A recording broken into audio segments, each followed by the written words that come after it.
वंदे मातरम। गणतंत्र दिवस की अनेक बधाई और शुभकामनाएं।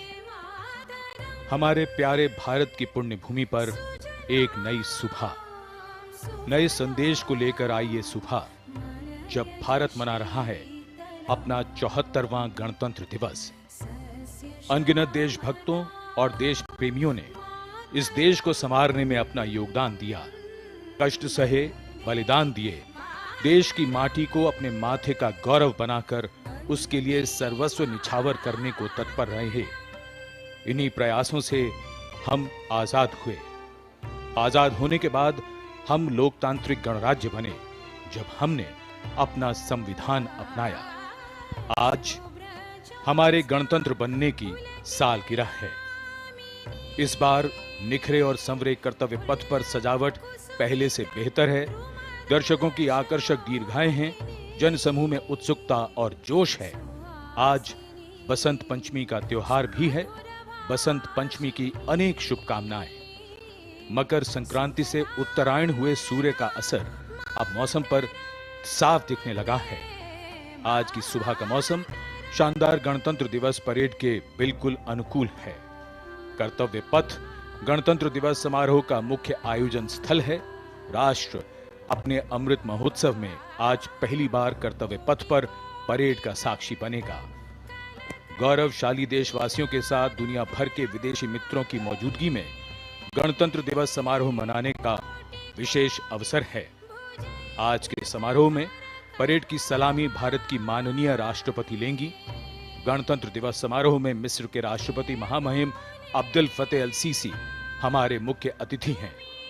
तो अब से कुछ ही देर में शुरू होगा हमारी सांस्कृतिक विरासत और सैन्य शक्ति का भव्य प्रदर्शन। Namaskar. As the largest democracy in the world awakens to celebrate its 74th Republic Day, we reach out to every Indian, not only across the length and breadth of this beautiful, diverse and unique country we call home, but also to those who, while living in foreign lands, feel that special tug of this ancient land. Republic Day greetings to one and all. Nestling a new name in its artistic aura, this historic avenue, now named Kartavya Path, is ready and waiting to host that celebration of military movement, armored display, and cultural kaleidoscope we call our Republic Day Parade. It's a misty morning. The early morning chill seems to be on its way out, and as the morning mist rises so that the sun may rise to the occasion, its gentle warmth will slowly elevate the temperature, spirits, and of course, curiosity levels. Well, winter has this beautiful way of helping us understand the importance and value of warmth in our lives. Today, these winter-washed vistas come alive with the warmth of brotherhood and national pride. Kitted out in their warm winter woolens, viewers from all walks of life are seated here as one people to celebrate our diversity while valuing our oneness. Celebration, in fact, takes on true meaning only when the reasons behind it have meaning for all, including the last marginalized person. The engines of the largest democracy in the world are its people, its driving force. The 26th of January marks that day when our Constitution came into effect on this day. It was in 1950. The founding fathers of this nation and those visionaries who framed the longest written constitution in the world knew that only on the pillars of justice, liberty, fraternity, and equality could an enduring, equitable, and empowering democracy rest. गणतंत्र गौरवशाली भारतीय संस्कृति में सदियों से चली आ रही एक समृद्ध परंपरा। भारतीय इतिहास के लिए ये कोई नया शब्द नहीं है। वैदिक साहित्य, ऋग्वेद, अथर्ववेद और पौराणिक ग्रंथों में भी गणतंत्र का वर्णन है। बौद्ध काल में भी कई चर्चित गणराज्य थे। पाणिनि के अष्टाध्यायी और कौटिल्य के अर्थशास्त्र में भी गणराज्यों का जिक्र है। हर भारतीय की रगों में सदियों से बह रही गणतांत्रिक प्रणाली को हमारे नीति निर्धारकों ने आजादी के बाद एक बार फिर से जीवंत कर गणतंत्र के मजबूत धागों में पिरो दिया। 26 जनवरी 1950 को हमने अपना पहला गणतंत्र दिवस बहुत ही उत्साह से मनाया और तभी से ये यात्रा इसी तरह चली आ रही है। भारतीय गणतंत्र का आधार है हमारा संविधान। दुनिया का सबसे बड़ा लिखित भारतीय संविधान उन सपनों को साकार करता है जो परतंत्रता की बेड़ियों में जकड़े भारत के नागरिकों ने स्वतंत्र और खुशहाल जीवन के लिए देखा था। गुलाम भारत में देशवासियों के पास कोई अधिकार नहीं था। उस समय से ही उनके मन में खुद के लिए अधिकार की ख्वाहिश थी। आजादी के बाद जब भारत का संविधान बना तो उसमें देशवासियों को बेहतर और खुशहाल जीवन जीने के लिए मौलिक अधिकार दिए गए। मौलिक अधिकारों की बात करें तो इनमें समता व समानता का अधिकार, स्वतंत्रता का अधिकार, शोषण के विरुद्ध अधिकार, धार्मिक स्वतंत्रता का अधिकार, संस्कृति एवं शिक्षा संबंधित अधिकार, संवैधानिक उपचारों का अधिकार शामिल है। देशवासी अपने अधिकारों का उपयोग कर सकें और कर्तव्यों का ठीक ढंग से निर्वहन कर सकें, इसके लिए बेहतर माहौल देना सरकार का उत्तरदायित्व है। मौजूदा सरकार ने अपनी दूरदर्शी सोच, कठिन मेहनत और कल्याणकारी योजनाओं से लोगों को हंसने, मुस्कुराने और खुलकर जीवन जीने का अवसर दिया है। ये देश सशक्त हो रहा है, समृद्ध हो रहा है, लगातार नई नई बुलंदियों को हासिल कर न्यू इंडिया के निर्माण की ओर आगे बढ़ रहा है।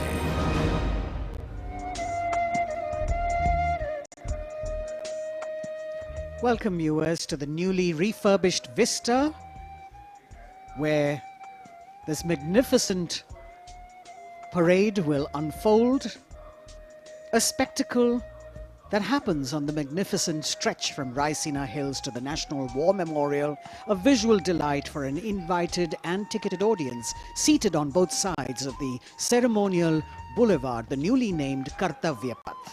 Every year on the 26th of January, India celebrates its Republic Day with the greatest pride and zeal. As we commemorate the day, we became truly independent and a democratic republic nation. This day, our constitution, which is one of the most admired constitutions of the world, was enacted, meticulously drafted under the chairmanship of Dr. B.R. Ambedkar, having in it several salient features that distinguish it from that of other countries. The world's longest written national constitution, it lays down the framework that demarcates fundamental political code, structure, procedures, powers and duties of government institutions and sets out fundamental rights, directive principles and the duties of citizens. It is a day when thousands line up, braving the weather and endless queues for security checks and entry from Raisina to Red Fort, where they are seated to be a part of this grand spectacle. Everything is shiny and bright, polished and primed for this grand parade, and this is a day that evokes emotions of grandeur and patriotism in every citizen as it marks the power of Indian citizens to choose their government democratically. As India marks its platinum jubilee year of independence in Amrit Kal, we rightfully have so much to be proud of as we're all gathered here to be a part of the 74th Republic Day celebrations. Children with their cheeks painted with the tricolour, and here you can see how eager and enthusiastic they are. In a few minutes, we shall witness the grand spectacle of our country's military prowess, scientific development, our rich cultural past and present, and the most favourite and not to be missed part of the parade at the end, when we have the daredevils of the Corps of Signals as well as the flypast by the Indian Air Force. 74वें गणतंत्र दिवस का राष्ट्रीय पर्व यानी हर भारतीय के लिए गर्व और गौरव का अवसर। गणतंत्र दिवस के इस पावन अवसर पर राष्ट्रीयता के रंगों से दमकता नया नवेला कर्तव्य पथ आज भव्य परेड का साक्षी बनेगा, जो विजय चौक से आरंभ होगी और इंडिया गेट होते हुए मेजर ध्यानचंद राष्ट्रीय स्टेडियम तक पहुंचेगी। पिछले वर्षों में संकल्प से सिद्धि के रास्ते पर चलते हुए लगभग हर क्षेत्र में हमारे देश ने सफलता के नए अध्याय लिखे हैं। स्वास्थ्य, शिक्षा, आधारभूत सुविधाएं, औद्योगिक क्षेत्र में आशातीत प्रगति, विदेश नीति के नए आयाम, ये सभी अमृत काल के स्वर्णिम हस्ताक्षर हैं। आज के भारत में सकारात्मक बदलाव की सतत प्रक्रिया का अहम हिस्सा है आत्मनिर्भर भारत अभियान।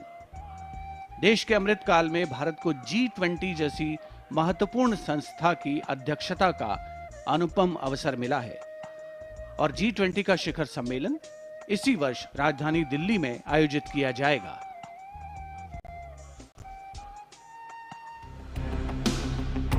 आजादी के अमृत काल में देश स्वर्णिम चमक बिखेरते हुए आगे बढ़ रहा है। प्रधानमंत्री नरेंद्र मोदी जी के नजरिए से अमृत काल का लक्ष्य है एक ऐसे भारत का निर्माण जहां दुनिया का हर आधुनिक इंफ्रास्ट्रक्चर हो, ताकि विकास पथ पर देशवासी लगातार आगे बढ़ते रहें।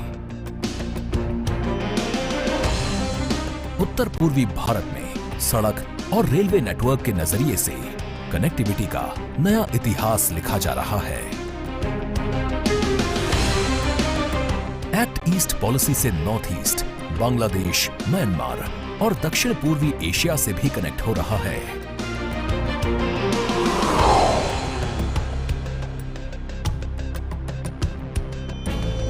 बात जम्मू कश्मीर की करें तो उम्मीदों का नया सूरज यहां अपनी चमक बिखेरने लगा है। भारत के इस बदलाव में समाज के हर वर्ग का योगदान है। छोटे किसान बने देश की शान, कृषि वैज्ञानिक कर रहे हैं सूझबूझ से काम, और स्वामित्व योजना के परवान चढ़ने से हो रहा है सकारात्मक बदलाव। Deep ocean mission, aspirational districts और आर्थिक क्षेत्र में सहकारवाद पर जोर दिया जा रहा है। एक तरफ भारत नेक्स्ट जनरेशन इंफ्रास्ट्रक्चर और वर्ल्ड क्लास मैन्युफैक्चरिंग पर ध्यान दे रहा है, तो वहीं देश को बेवजह के कानूनों की जकड़ से मुक्ति मिल रही है। गांव से लेकर शहर तक के कारोबारियों के लिए वोकल फॉर लोकल ने ग्लोबल मार्केट के दरवाजे खोले हैं।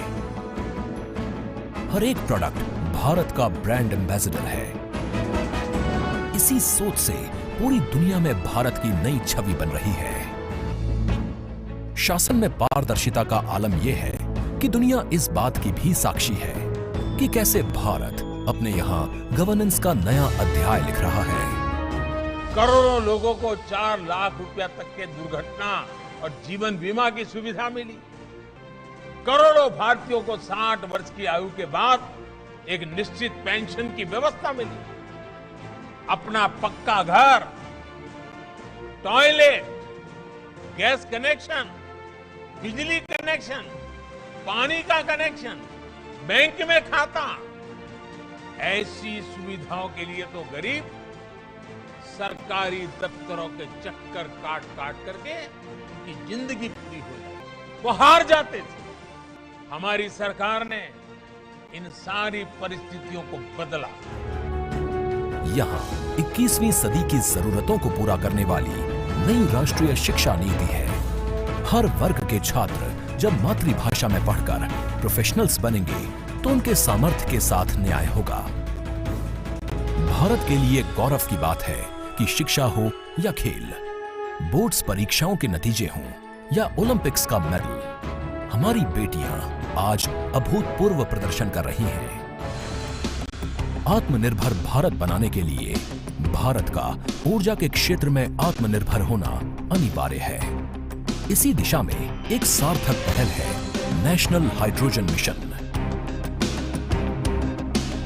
अमृत काल में आगे बढ़ रहे भारत की एक बड़ी उपलब्धि है G20 की अध्यक्षता। आज मैं ये आश्वासन देना चाहता हूं कि भारत की G20 अध्यक्षता इंक्लूसिव, एम्बिशियस, डिसिसिव और एक्शन ओरिएंटेड होगी। इंडोनेशिया ने प्रधानमंत्री नरेंद्र मोदी जी को G20 की अध्यक्षता सौंपी। भारत वसुधैव कुटुंबकम, one earth one family one future के भाव के साथ इस उत्तरदायित्व को निभाने के लिए तैयार है। भारत का एजेंडा समावेशी, निर्णायक, महत्वाकांक्षी और कार्यों के प्रति समर्पित होगा। G20 शिखर सम्मेलन होने तक देश भर के 50 शहरों में 200 से अधिक बैठकों की योजना बनाई गई है। भारत G20 में संस्कृति, सांस्कृतिक विरासत, विविधता और 75 वर्षों की अपनी उपलब्धियों और प्रगति को भी पेश करेगा। राष्ट्र प्रथम सदैव प्रथम की भावना से भारत अमृत काल में नया अध्याय लिखने को तैयार है।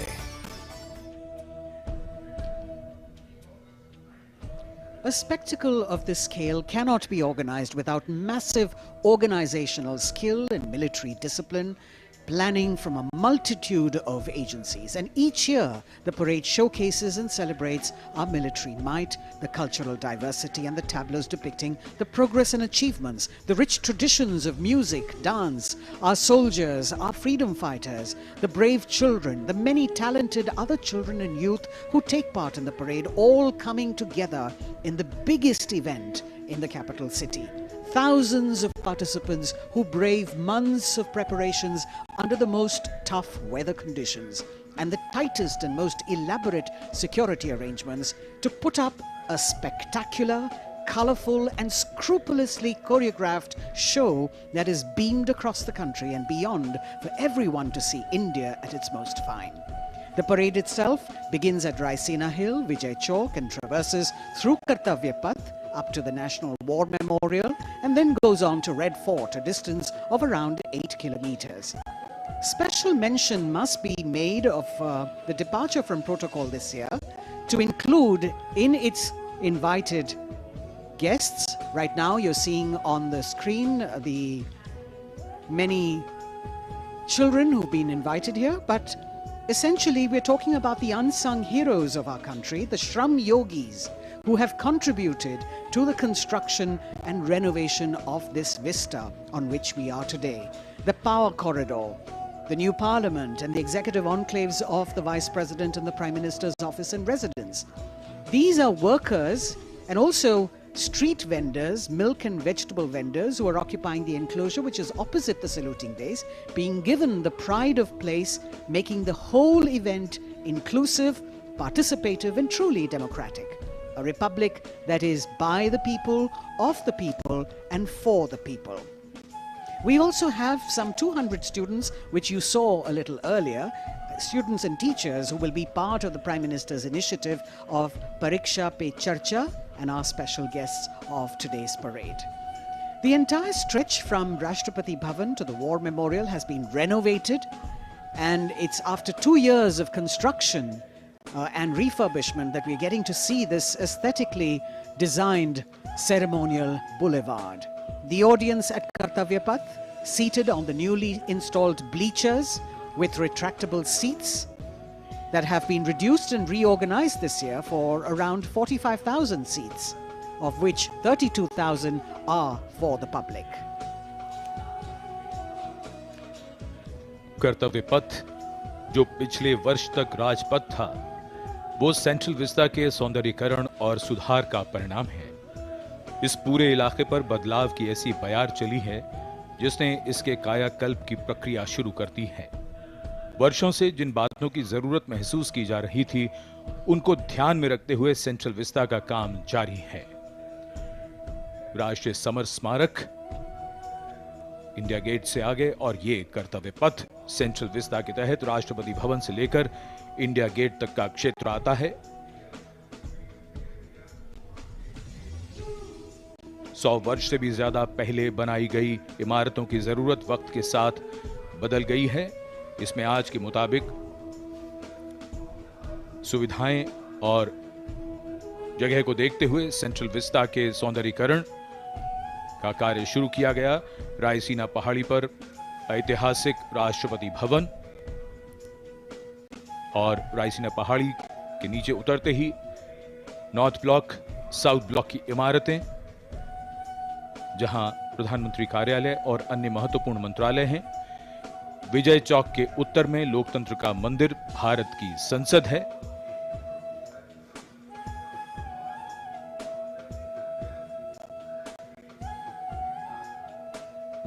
ऐतिहासिक राष्ट्रपति भवन, ये सभी इमारतें 1911 से 1931 के बीच बनी थी।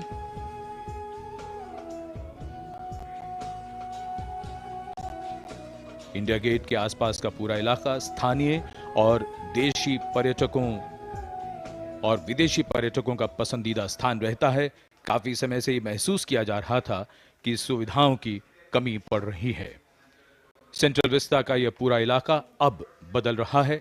आने वालों के लिए सुविधाएं हैं, साफ सफाई है। यहां आने का अनुभव अब एक सुखद याद बनकर रह जाता है।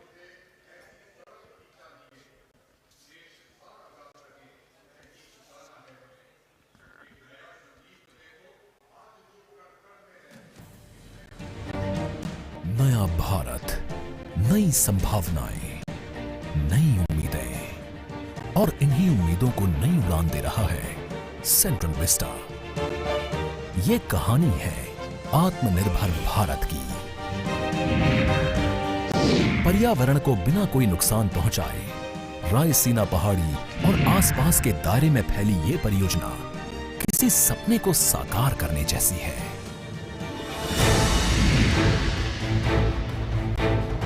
इसमें प्रधानमंत्री और उपराष्ट्रपति के नए आवास सहित एक नए त्रिकोणीय संसद भवन, एक कॉमन केंद्रीय सचिवालय और राष्ट्रपति भवन से इंडिया गेट तक के 3 किलोमीटर लंबे कर्तव्य पथ को नया रूप दिया जाना शामिल है। सेंट्रल विस्टा परियोजना में दुनिया के सबसे बड़े लोकतंत्र के मंदिर, वर्तमान संसद भवन के ठीक सामने नए संसद भवन का निर्माण किया जा रहा है। स्थान की कमी और अन्य जरूरतों को महसूस करते हुए नई संसद भवन को भव्य और नई सुविधाओं के साथ विशाल स्वरूप में बनाया जा रहा है, जिसमें लोकसभा चेंबर 3115 वर्ग मीटर में होगा और इसमें 543 सीटों की जगह 888 सीटें होंगी। राष्ट्रीय फूल कमल की थीम पर राज्यसभा का निर्माण कुल 3220 वर्ग मीटर क्षेत्र में किया जाएगा। इसमें 245 की जगह 384 सीटें होंगी। नए परिसर में एक बड़ा कॉन्स्टिट्यूशन हॉल होगा, जिसमें भारत की लोकतांत्रिक विरासत की झलक दिखाई देगी। हाल ही में प्रधानमंत्री नरेंद्र मोदी जी ने संसद भवन की छत पर स्थापित कांसे से निर्मित 9500 किलोग्राम के 20.5 फीट ऊंचे राष्ट्रीय प्रतीक सिंह शीर्ष का अनावरण किया। ये प्रतीक भारत के गौरवपूर्ण इतिहास का साक्षी है। सेंट्रल विस्टा पुनर्निर्माण परियोजना के अंतर्गत प्रधानमंत्री ने राष्ट्रपति भवन से इंडिया गेट तक 3 किलोमीटर के कर्तव्य पथ और ग्रेनाइट से बनी नेताजी सुभाष चंद्र बोस की एक प्रतिमा का अनावरण किया। ये प्रतिमा ऐतिहासिक इंडिया गेट के ठीक सामने सेंट्रल विस्टा एवेन्यू में स्थापित की गई है। एवेन्यू को पर्यटकों और दिव्यांगजनों की सुविधा को ध्यान में रखते हुए विशेष रूप से डिजाइन किया गया है। चाहे जन सुविधाएं हों या परिवहन, छोटी से छोटी जरूरत का ख्याल रखा गया है और इसे नया रूप दिया गया है। आने वाले समय में सेंट्रल विस्टा नए भारत के गौरव की नई कहानी बयां करेगा।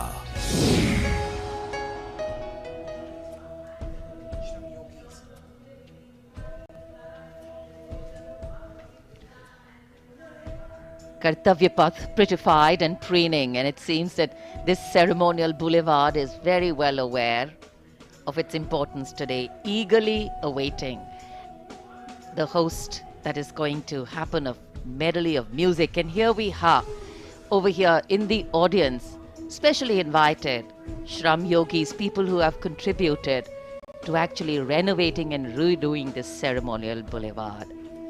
The aim and the theme, of course, is more inclusion of the common person and mainstreaming it. We have street vendors, small vegetable vendors, and also we have special invitees, young children who will be participating in Pariksha Pe Charcha, the program. 200 of them, all over here, special enclosures, frontline VIPs. So Kartavya Path actually waiting to host and eagerly awaiting to hear the sounds of a medley of sounds. Varied beats as the parade goes by, the crisp clip-clop of horse hooves, the gentle swoosh of softly padded camel feet, and the gentle tinkle of the bells as they go by. In fact, India is a nation on the move, and the nature of movement, however, is such that it always leaves things behind. It is the content of what we leave behind and what we take along with us that the context of the future rests. And as we celebrate our 74th Republic Day, our extraordinary existence as a civilization through centuries of change and as a republic for just over 7 decades is foregrounded.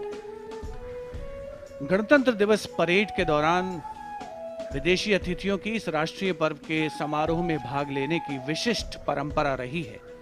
Irwin stadium पर आयोजित पहले गणतंत्र दिवस समारोह के दौरान Indonesia के राष्ट्रपति डॉक्टर सुकर्णो मुख्य अतिथि थे। 1955 से वर्तमान आयोजन स्थल पर होने वाली भव्य और आकर्षक परेड में अब तक सर्वाधिक 5 बार फ्रांस और ब्रिटेन के अतिथि शामिल हुए हैं और बहुत से विदेशी मेहमानों ने साल दर साल गणतंत्र दिवस परेड की शोभा बढ़ाई है। इस वर्ष गणतंत्र दिवस के खास मेहमान हैं मिस्र के राष्ट्रपति महामहिम अब्दुल फतेह अल सीसी। भारत और मिस्र इस साल राजनयिक संबंधों की स्थापना के 75 वर्ष मना रहे हैं और भारत की G20 की अध्यक्षता के दौरान मिस्र को अतिथि देश के रूप में भी आमंत्रित किया गया है। खास बात यह है कि पहली बार मिस्र के राष्ट्रपति महामहिम अब्दुल फतेह अल सीसी गणतंत्र दिवस परेड के मुख्य अतिथि के तौर पर हमारे बीच मौजूद होंगे। मिस्र, अफ्रीका और एशिया को जोड़ने वाला अरब गणतंत्र देश, जो गीजा के पिरामिड के लिए दुनिया भर में मशहूर है। मिस्र और भारत के बहुत पुराने सांस्कृतिक और दोस्ताना संबंध रहे हैं। दोनों ही देश इस वर्ष अपने राजनयिक संबंधों की 75वीं वर्षगांठ मना रहे हैं। इन्हीं संबंधों को और मजबूत करने की दिशा में इस बार भारत की गणतंत्र दिवस परेड में मिस्र के राष्ट्रपति अब्देल फतह अल सीसी मुख्य अतिथि हैं। ये पहला अवसर है जब 26 जनवरी की परेड में मिस्र के राष्ट्रपति मुख्य अतिथि हैं। अब्देल फतह अल सीसी मिस्र की सेना में बड़े अधिकारी रह चुके हैं। 2010 से 2012 तक उन्होंने मिलिट्री इंटेलिजेंस के निदेशक के रूप में काम किया। वहीं साल 2012-13 में रक्षा मंत्री के रूप में अपनी सेवाएं दी। उन्होंने 2013 और 14 में मिस्र के उप प्रधानमंत्री के रूप में पदभार संभाला। जनवरी 2014 में उन्हें फील्ड मार्शल के रूप में पदोन्नति मिली थी। इसके बाद 2014 में ही वो मिस्र सेना से India and Egypt share close political understanding based on a long history of contact and cooperation in bilateral, regional and global issues. Both countries have cooperated closely in multilateral fora and were the founding members of the non-aligned movement. As you can see visuals coming to you from the saluting base, we've got an invited audience that is really keen and waiting patiently in this cold weather for the parade to begin. We also have 200 students and teachers who will be part of the Prime Minister's initiative of Pariksha Pe Charcha as special guests of today's parade. And you can see them enthusiastically waving to the camera as it's spanning across, taking their pictures. This year's celebrations reflect the Prime Minister's vision of Jan Bhagidari, and the week-long celebrations for Republic Day begin on the 23rd of January, the birth anniversary of Netaji Subhash Chandra Bose, and ends on the 30th of Jan, which is Martyrs' Day. Some other highlights of this year's celebration sees a special cultural extravaganza that is the Vande Bharatiyam group of dancers drawn from across the country. We've got Tales of Bravery by Veer Gatha 2.0 participants, a special military tattoo and tribal festival, melodious performances by an All India School Band competition, military and Coast Guard bands at the National War Memorial, NCC camps, digital sculpture projection, e-invitation, drone show, projection mapping, digital tributes at the National War Memorial, the Tyag Chakra, and of course Bharat Parv celebrations. The Republic today reminds us that as a nation we have entered the last quarter of our centenary celebrations, truly a period of Amrit Kal to touch new heights of glory and attain new pinnacles of development, growth and harmony.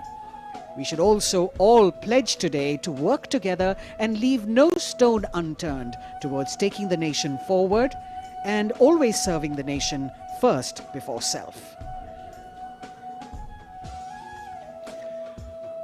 75 वर्ष पूर्व हमारा देश आजाद हुआ, फिर हमने संविधान अपनाया, हम लोकतांत्रिक गणराज्य बने। हमारे लोकतंत्र में ऐसे कई महत्वपूर्ण पड़ाव आए हैं जिनसे दुनिया विस्मय करती है। हम दुनिया के सबसे बड़े लोकतंत्र हैं। हमारा संविधान दुनिया का सबसे लंबा लिखित संविधान है। सभी को स्वतंत्रता, समानता और समान अवसर इसी संविधान द्वारा प्रदान किए गए हैं। इसका प्रभाव यह हुआ है कि देश के कोने कोने से साधारण पृष्ठभूमि के लोग भी शीर्ष और सर्वोच्च पदों तक पहुंचे हैं। देश के स्वतंत्र होने से पहले इस तरह की कल्पना कठिन थी, लेकिन अब बदलाव की ये मानो परंपरा सी बन चली है। भारत में लोकतंत्र की जड़ें बड़ी पुरानी हैं। लोकतंत्र की परिकल्पना सबसे पहले भारत भूमि पर ही साकार हुई थी। लोकतंत्र में सरकारें चुनने का अधिकार केवल जनता का होता है और भारत के लोकतंत्र का जो दुनिया में विशेष स्थान है, उसकी ये पहचान और लोकतंत्र की शान दुनिया को चमत्कृत करती रहती है। इसी कड़ी में महत्वपूर्ण अध्याय तब जुड़ा जब पिछले वर्ष देश की 15वीं राष्ट्रपति श्रीमती द्रौपदी मुर्मू ने सर्वोच्च संवैधानिक पद पर अपना कार्यभार संभाला।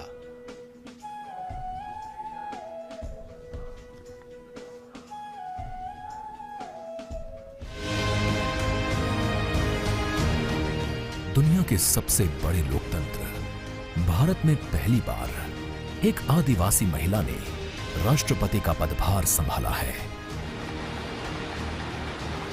देश के सबसे पिछड़े इलाकों में शुमार ओडिशा के मयूरभंज जिले के संथाल परिवार में जन्मी द्रौपदी मुर्मू का राष्ट्रपति पद तक का सफर उनके संघर्ष की कहानी बताता है। अभाव में गुजरा बचपन, युवा काल का संघर्ष, व्यक्तिगत जीवन के उतार चढ़ाव, सार्वजनिक जीवन की सादगी और बेदाग छवि, यही है बहुआयामी प्रतिभा की धनी द्रौपदी मुर्मू का व्यक्तित्व। साल 1979 में भुवनेश्वर के रामा देवी महिला कॉलेज से स्नातक करने के बाद आपने ओडिशा सरकार के सिंचाई विभाग में क्लर्क की नौकरी की। कुछ समय बाद नौकरी छोड़कर आपने अपने घर रायरंगपुर में एक शिक्षक के तौर पर भी काम किया। एक शिक्षक के तौर पर अपने क्षेत्र में उन्हें एक नई पहचान मिली। जाके क्या बनना चाहती हो? मैं टीचर बनना चाहती हूँ। टीचर, वाह, वेरी गुड। टीचर मतलब क्या होता है जानती हो? देश को बनाने वाला, आईएएस ऑफिसर को बनाने वाला, आईपीएस को बनाने वाला, इंजीनियर को बनाने वाला। टीचर जो होते हैं वो बनाने वाला होते हैं, इसलिए टीचर सदा नमस्य होते हैं। इस तरह जनता और समाज से जुड़कर लोगों के बीच एक अलग पहचान बनाई। साल 1997 में द्रौपदी मुर्मू पहली बार रायरंगपुर नगर पंचायत में वार्ड पार्षद बनी। इसके बाद वो नगर पंचायत की उपाध्यक्ष भी बनाई गई। पहली बार विधायक बनने के बाद आपने साल 2000 से 2004 तक ओडिशा सरकार में स्वतंत्र प्रभार राज्य मंत्री के तौर पर काम किया। आपको ओडिशा में सर्वश्रेष्ठ विधायकों को मिलने वाले नीलकंठ पुरस्कार से भी नवाजा गया। इसके बाद साल 2015 में आपको झारखंड का राज्यपाल बनाया गया। सार्वजनिक जीवन से लेकर संवैधानिक पदों पर दशकों से रहते हुए श्रीमती द्रौपदी मुर्मू की छवि बेदाग रही है। सन 1958 में जन्मी द्रौपदी मुर्मू पहली राष्ट्रपति हैं जिनका जन्म आजादी के बाद हुआ। महिलाओं के विकास में ही देश का विकास निहित है। महिलाओं के योगदान से निकट भविष्य में ही भारत एक विकसित राष्ट्र के रूप में उभरेगा। जय हिंद, जय भारत। जहां आपका राष्ट्रपति बनना देश की महिलाओं और लड़कियों के लिए प्रेरणा का स्रोत है, तो वहीं विकास की धारा में दशकों तक पीछे रह गए आदिवासी समाज के लोगों के लिए भी आत्मसम्मान का एक नया संबल है।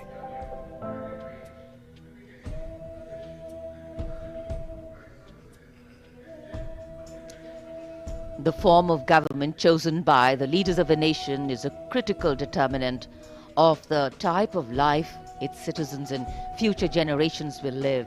The freedoms enjoyed, the availability of opportunities, rights, duties, all stem from the principles of governance adopted.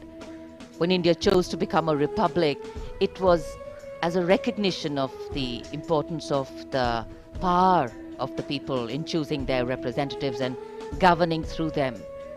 Our nation is heterogeneous in composition. Its culture, climate, economic diversity makes its challenges and strengths extremely unique. And here, children excited, Kartavya Path and its surrounding vistas central to today's parade. It is, of course, a labor of love and pride for all agencies who have worked here to make this event so special. गणतंत्र दिवस parade में देश की समृद्ध सांस्कृतिक विरासत और सामरिक शक्ति का अविस्मरणीय प्रदर्शन होता है और इस राष्ट्रीय पर्व के समारोह को पूर्णता प्रदान करता है भारतीय वायुसेना का फ्लाई पास्ट। हवा में गर्जना करते उन्नत विमान भव्य राष्ट्रपति भवन के ऊपर से होते हुए जब कर्तव्य पथ पर पहुंचते हैं तो यहाँ मौजूद हजारों अतिथियों को देश प्रेम और रोमांच की पराकाष्ठा का एहसास होता है। इस साल की परेड के आकर्षक फ्लाई पास्ट में 50 वायुयान भाग ले रहे हैं, जिसमें लड़ाकू विमान, हेलीकॉप्टर्स और परिवहन विमान भी शामिल हैं। देश की वायु सीमा की रक्षा के लिए सतत मुस्तैद भारतीय वायुसेना के कुशल पायलट्स ने लगातार कठिन अभ्यास की बदौलत आज आयोजित होने वाले फ्लाई पास्ट को वर्तमान स्वरूप प्रदान किया है।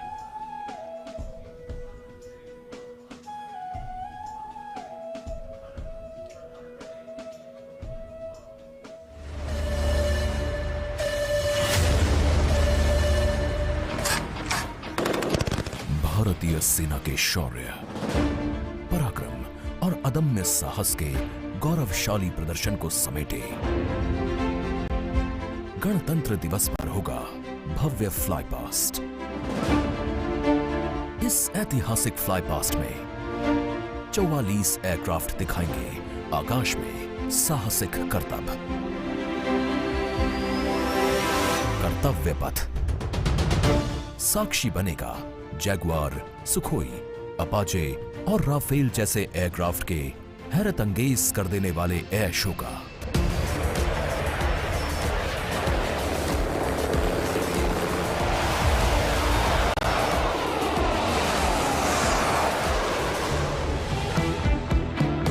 इस फ्लाई पास्ट में भरी जाने वाली हर एक उड़ान की होगी खास थीम, जो देगी विशेष संदेश। सबसे पहले आकाश में दिखेगा ध्वज फॉर्मेशन। इसमें 4 Mi-17 हेलीकॉप्टर तीनों सेना के झंडे और भारतीय तिरंगे को लहराकर इस पर्व को शुरू करेंगे। इसके बाद बारी होगी रुद्र की। फर्स्ट आर्मी व्हीकुलर कंटिंजेंट के ठीक ऊपर 4 advanced light helicopter diamond formation के जरिए पेश करेंगे असाधारण करतब।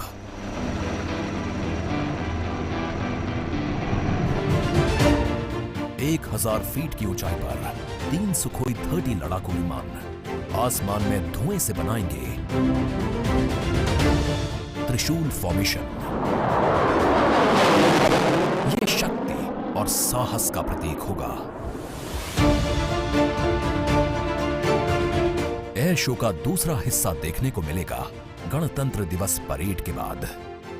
सबसे पहले बारी होगी प्रचंड फॉर्मेशन की। इसमें एक लाइट कॉम्बैट हेलीकॉप्टर, 2 अपाचे और 2 एडवांस्ड लाइट हेलीकॉप्टर जोश और जुनून को चरम पर ले जाएंगे।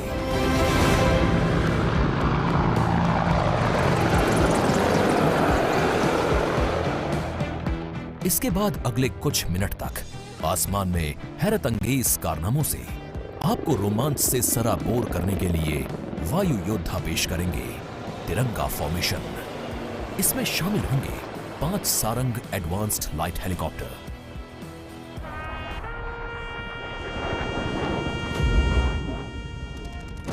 (1971) के युद्ध में टंगेल में एयर ड्रॉप की याद में एक डकोटा विंटेज ट्रांसपोर्ट एयरक्राफ्ट और 2 डॉनियर एयरक्राफ्ट बनाएंगे फॉर्मेशन टंगेल। रोमांच और उत्साह उस समय और बढ़ जाएगा जब जाबाज वायु योद्धा आकाश में पेश करेंगे बजरंग फॉर्मेशन। इसमें होंगे 1C-130 और 4 राफेल।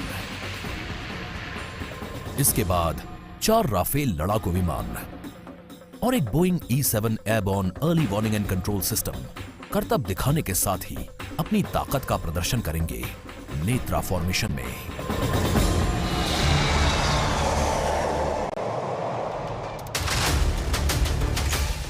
जोश अपने चरम पर होगा जब वायु सैन्य शक्ति में इजाफा करने वाले एक C-17 और 2 सुखोई 30 मिलकर बनाएंगे भीम फॉर्मेशन।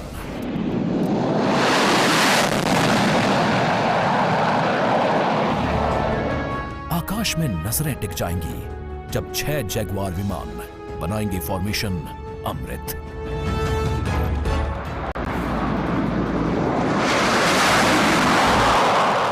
सबसे अंत में होगा विजय फॉर्मेशन। इसमें एक राफेल विमान वर्टिकल चार्ली का विहंगम दृश्य पेश कर दर्शकों को कर देगा मंत्रमुग्ध। तो इंतजार कीजिए उस रोमांचित और भव्य फ्लाई पास्ट का।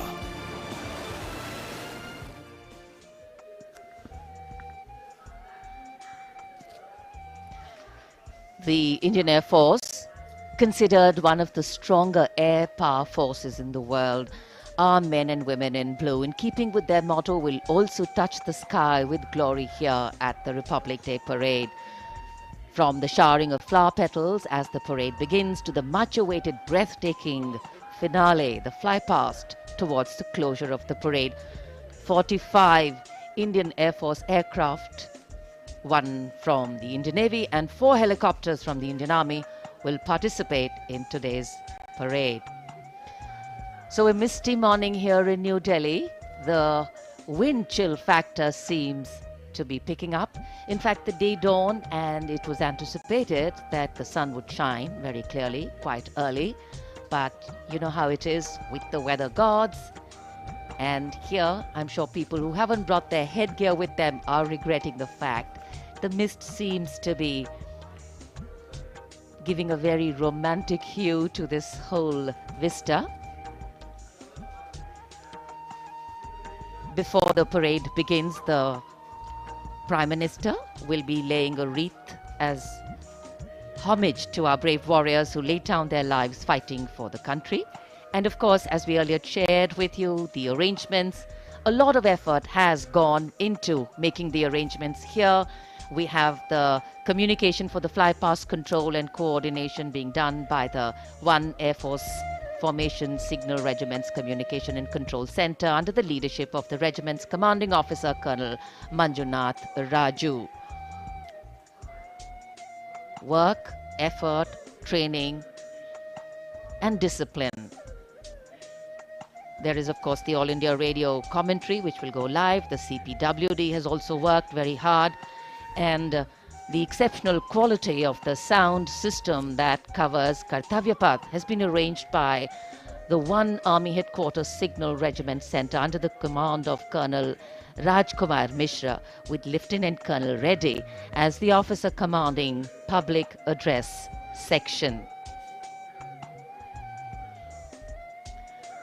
Army known for ensuring that enough practice, enough discipline goes into bringing about perfection.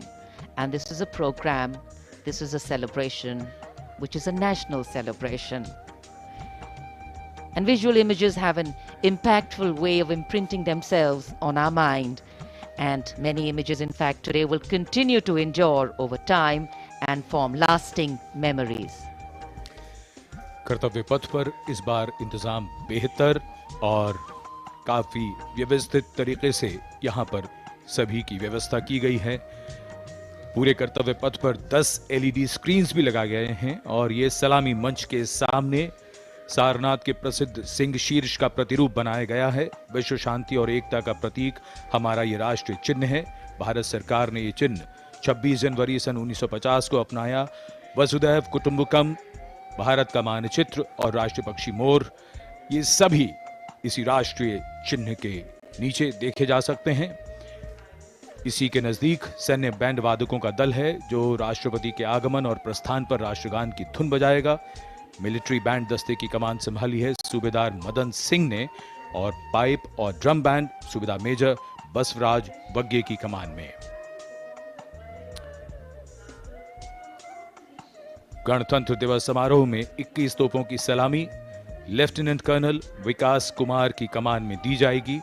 नायब Subedar Anup Singh gun position officer हैं। इस बार विशेष बात यह है कि जिन तोपों से सलामी दी जाएगी उनका निर्माण देश में ही किया गया है। 105 mm लाइट फील्ड गन से सलामी दी जाएगी। इस गन ने ब्रिटिश मेड 25 पाउंडर गन की जगह ली है। मेक इन इंडिया की एक धमाकेदार पहल। आज की परेड में माननीय राष्ट्रपति जी के आगमन पर भारतीय वायुसेना की फ्लाइट लेफ्टिनेंट कोमल रानी राष्ट्रीय ध्वज फहराएंगी। कर्तव्य पथ पहले से निखरा हुआ, संवरा हुआ, जहां सुविधाएं बढ़ाई गई हैं, यहां सभी ने अपने अपने ढंग से योगदान दिया है। दूरदर्शन की तैयारी भी बेहतर को और बेहतर बनाने की है।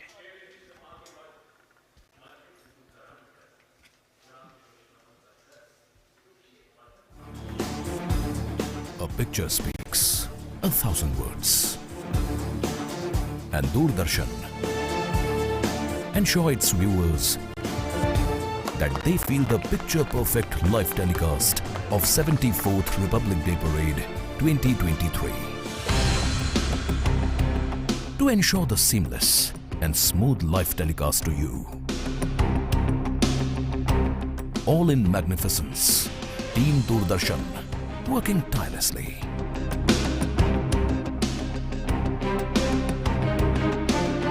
For this, Doordarshan has placed 60 high-definition, latest state-of-the-art facility cameras at different positions.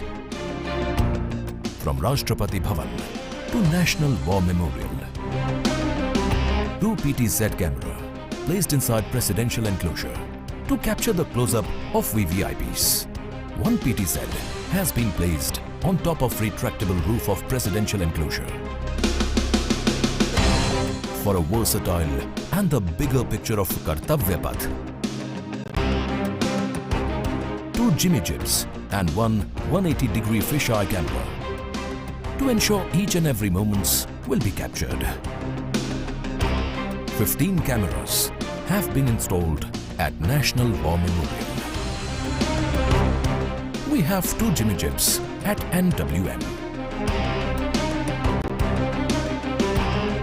Strategically placed on the top of the crane at India Gate. And 3 cameras on the top of India Gate both sides. At Rashtrapati Bhavan, there are 10 cameras with Jimmy jib near Burji of North Block. 2 at the dome of Rashtrapati Bhavan. The 60 cameras are supported and interlinked by high-definition OB vans placed at Kartavya Path, National War Memorial and Rashtrapati Bhavan. These are linked by optical fiber and satellite connectivity to a production control room with magnificent monitor wall setup at Kartavya Path. For this live telecast, the overall in charge is Usha Pawar, engineering in charge Abhishek Agrawal, program in charge Anup Khajuria, and it's being produced by Jitendra Singh Chauhan. On jagged peaks and icy slopes, they tell the tales of the Jimny, known to men and mountain goats. What stories will they tell about you? The new 5-door Jimny, inspired by true stories. लहलहाती फसल, भरे पूरे खेत खलिहान, हर किसान का बस यही अरमान। लेकिन कभी बारिश, कभी बिजली, कभी ओला, कभी सूखा। प्रकृति का तो नहीं, मगर नुकसान का उपाय है। AIC से फसल बीमा। Agriculture insurance company of India limited. AIC। परीक्षा यानी रिजल्ट, एडमिशन, करियर और सक्सेस का प्रेशर। इस स्ट्रेस को मैनेज करने क्यों ना ले प्रधानमंत्री नरेंद्र मोदी जी से मोटिवेशन। अगर आपको फोकस करना है तो पहले डी फोकस होना सीख लीजिए। सिर्फ परीक्षा के अंक ही जिंदगी नहीं है। हर साल की तरह इस साल भी प्रधानमंत्री जी करेंगे विद्यार्थियों से सीधा संवाद और बढ़ाएंगे एग्जाम वॉरियर्स का हौसला। परीक्षा पे चर्चा 2023 देखिए डीडी न्यूज और सभी सोशल मीडिया प्लेटफॉर्म्स पर 27 जनवरी सुबह 11 बजे से। On jagged peaks and icy slopes, they tell the tales of the Jimny, known to men and mountain goats. What stories will they tell about you? The new 5-door Jimny, inspired by true stories.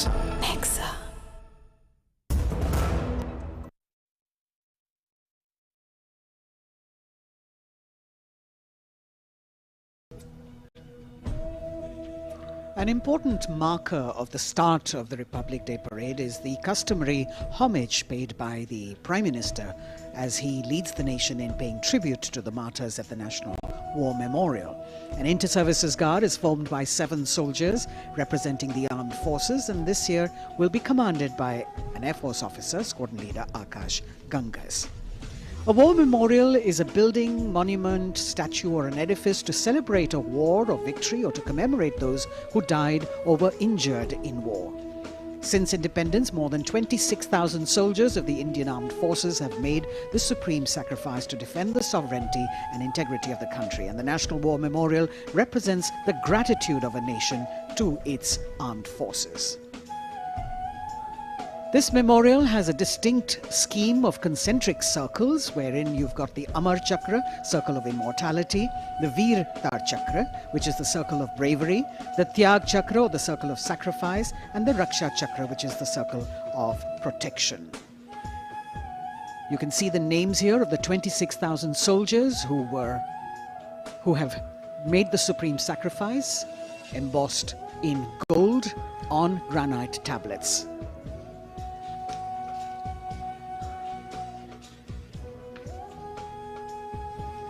The memorial complex is in harmony with the existing layout and symmetry of the majestic Kartavya Path and central vista. Solemnity of the ambience is maintained with an emphasis on landscaping and simplicity of architecture.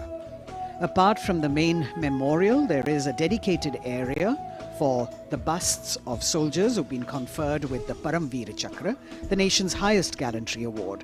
The design of the main memorial exemplifies the supreme sacrifice made by a soldier in the line of duty, not only making him immortal, but also depicting that the spirit of the soldier remains eternal.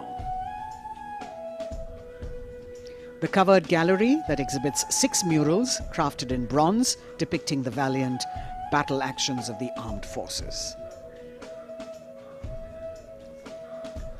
राष्ट्रीय summer स्मारक पर स्थित परम योद्धा स्थल उन जांबाज शहीदों की याद दिलाता है जिन्होंने देश की रक्षा के लिए अपना सब कुछ न्यौछावर कर दिया। परमवीर चक्र से सम्मानित सभी 21 अमर बलिदानियों को विशेष सम्मान दिया गया है परम योद्धा स्थल में। यहाँ पर सभी परमवीर चक्र विजेताओं की कांस्य प्रतिमाएं लगाई गई हैं। लगभग 40 एकड़ तक फैला है ये परम योद्धा स्थल। भारतीय सेना की वीरता, शौर्य, असाधारण योगदान की गौरवशाली परंपरा का निर्वहन और उसकी याद दिलाता ये राष्ट्रीय समर स्मारक। हजारों अमर शहीदों को समर्पित ये राष्ट्रीय समर स्मारक देशवासियों के लिए सैनिकों की ओर से एक संदेश है कि सीमाओं पर हमारे प्रहरी अडिग हैं, मुस्तैद हैं और इसीलिए देशवासी सुरक्षित हैं। ये स्मारक संपूर्ण राष्ट्र की ओर से अपने जांबाज शहीदों को विनम्र श्रद्धांजलि का भी परिचायक है।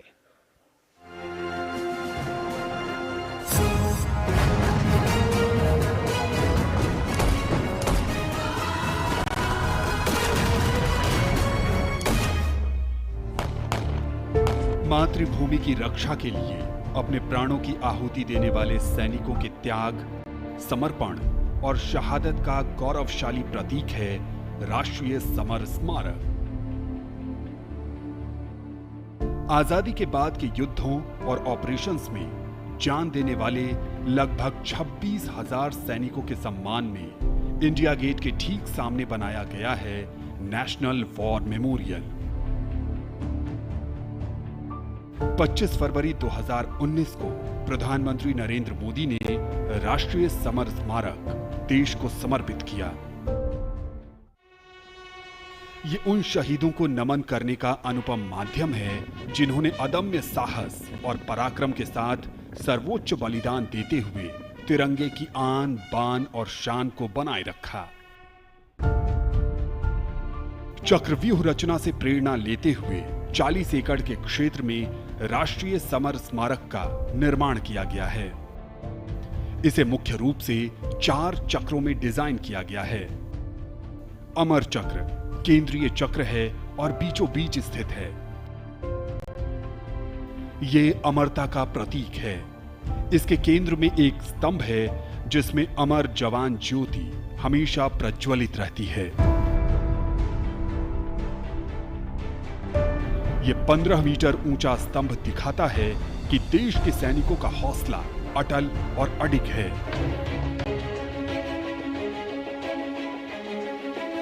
वीरता चक्र में दीवारों पर बनी कांसे की कलाकृतियों में भारतीय सेना के तीनों अंगों की वीरता की कहानी प्रदर्शित है। इसके बाद है त्याग चक्र। यह बलिदान को प्रदर्शित करता है। 25,942 योद्धाओं के नाम, रैंक और रेजिमेंट का उल्लेख ग्रेनाइट पत्थर की दीवारों पर सुनहरे अक्षरों में अंकित है। इसमें थल सेना, वायु सेना और नौसेना के शहीदों के नाम एक साथ लिखे गए हैं। सबसे बाहरी चक्र को नाम दिया गया है रक्षक चक्र, जो सुरक्षा को प्रदर्शित करता है। यहां परम योद्धा स्थल है जो सेना के सर्वोच्च सम्मान परमवीर चक्र से सम्मानित 21 शहीदों की कहानी कह रहा है। इस स्मारक के माध्यम से राष्ट्र न सिर्फ उन वीर सपूतों को श्रद्धांजलि दे रहा है, साथ ही उनकी वीर गाथाओं से प्रेरित भी हो रहा है।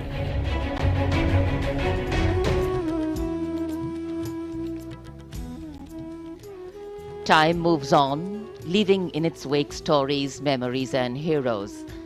And here at the National War Memorial, we commemorate those countless unsung warriors who gave their today for our tomorrow, their sacrifice given selflessly, soulfully and seamlessly.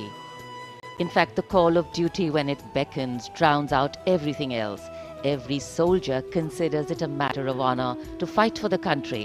And that's what makes this sacrifice so supreme, because the call a soldier answers raises no doubt, no question. राष्ट्रीय summer स्मारक स्वतंत्रता के बाद से हमारे वीर सैनिकों द्वारा किए गए बलिदान का प्रमाण है और प्रतीक भी। स्मारक में एक शाश्वत ज्योति है जो अमर जवान के सर्वोच्च बलिदान का प्रतीक है। पिछले वर्ष इंडिया गेट पर अमर जवान ज्योति का स्मारक की शाश्वत ज्योति में पूरे सैन्य सम्मान के साथ विलय कर दिया गया था। हमारे वीर सैनिक जिनके त्याग और बलिदान के कारण हम सुरक्षित हैं, हम घरों में चैन से सोते हैं, क्योंकि ये सीमाओं पर मुस्तैद हैं, जागते हैं और सर्वोच्च बलिदान करने से कभी पीछे नहीं हटते। इन्हीं की वजह से हम सुरक्षित हैं। अमर जवान को नमन। Amar Jawan etched in gold, fire sacred and pure, rising from the depths of substance. The nation, its safety, integrity and protection come first, always and every time for our soldiers. In fact, leadership, they say, is practiced not so much in words as in attitude. An attitude colors your thoughts, words and actions constantly. Honoring and revering those who chose to embrace their lives with courage, discipline, dedication and valor is leadership in its finest form. Raksha Mantri Shri Rajnath Singh has arrived here at the memorial, and before the parade begins, Prime Minister Narendra Modi, on behalf of a grateful nation, will pay homage to the Amar Jawan, the immortal soldier, at the National War Memorial here, which is near India Gate. The three service flags and the national flag catching the morning breeze. Harmonizing seamlessly with the surroundings, the four concentric circles hold with reverence at their center an obelisk in which burns the eternal flame representing the immortal soldier. राष्ट्रीय summer स्मारक हमें उन बहादुर सैनिकों के अप्रतिम शौर्य, असाधारण वीरता और सर्वोच्च बलिदान की याद दिलाता है, जिन्होंने मातृभूमि की रक्षा के लिए हंसते हंसते अपने प्राण न्यौछावर कर दिए थे। माननीय प्रधानमंत्री श्री नरेंद्र मोदी का काफिला कुछ ही समय के उपरांत राष्ट्रीय समर स्मारक तक पहुंचेगा और वे देश की ओर से अमर शहीदों को श्रद्धा सुमन अर्पित करेंगे। एक बहुत ही भावुक क्षण होता है जब हम देश के अमर सपूतों को, जांबाजों को याद करते हैं, और खास तौर पर इस गणतंत्र दिवस के राष्ट्रीय पर्व के अवसर पर। Indeed, a solemn homage by a grateful nation at a national monument built to honor and remember and respect our soldiers. As soon as the Prime Minister alights at the National War Memorial, he will then be escorted to the area where he will place the wreath after having met the three chiefs, the Chief of Defence Staff, the Raksha Mantri and the Rajya Raksha Mantri, the Defence Secretary and other dignitaries who were present there. A solemn homage, a very poignant moment when the entire nation will unite in the spirit of respect, gratitude and patriotism. And our first glimpse of the Honourable Prime Minister as he's seated in his vehicle and soon to alight, his beautiful turban with all the colours that really represent the diversity of our country. Greeting the three chiefs, the Chief of Defence Staff, General Anil Chauhan, Chief of Army Staff, General Manoj Pandey, Chief of Naval Staff, Admiral Hari Kumar, Chief of Air Staff, Air Chief Marshal V.R. Chaudhary.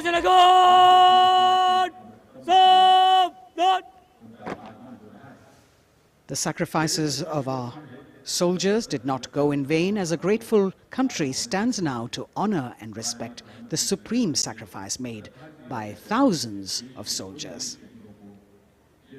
Thereafter, the buglers will sound the rouse and the guards will present the Salami Shastra again.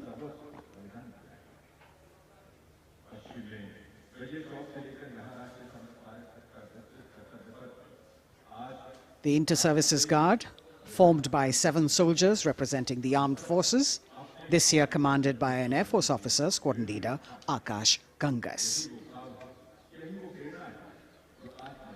राष्ट्रीय summer स्मारक पर माननीय प्रधानमंत्री श्री नरेंद्र मोदी का आगमन हो चुका है। उनका स्वागत किया विधिवत तौर पर रक्षा मंत्री श्री राजनाथ सिंह ने। Chief of defence staff general Anil Chauhan, रक्षा राज्य मंत्री श्री अजय भट्ट, तीनों सेनाओं के प्रमुख, थल सेना प्रमुख जनरल मनोज पांडे, नौसेना प्रमुख एडमिरल आर हरिकुमार और वायुसेना प्रमुख air chief marshal VR. Chaudhary के द्वारा देश की ओर से अमर शहीदों को श्रद्धा सुमन अर्पित करेंगे माननीय प्रधानमंत्री श्री नरेंद्र मोदी।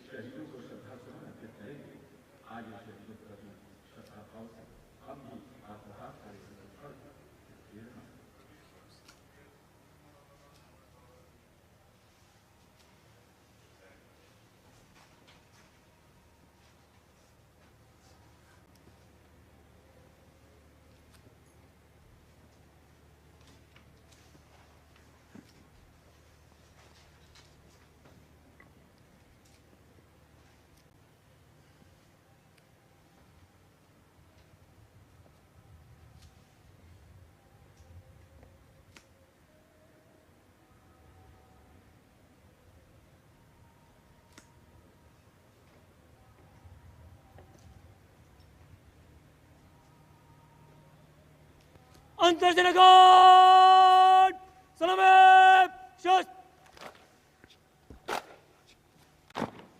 अंतर्जन गार्ड शोक शस्त्र।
Guards!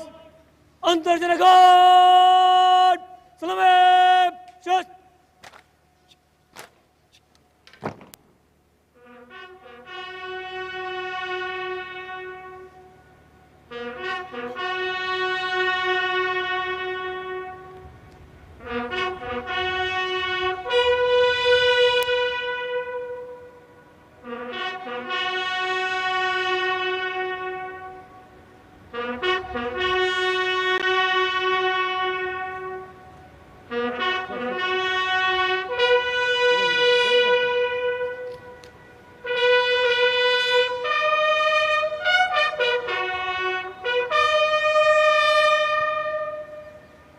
Antarjana Guard! Bajab! Shast!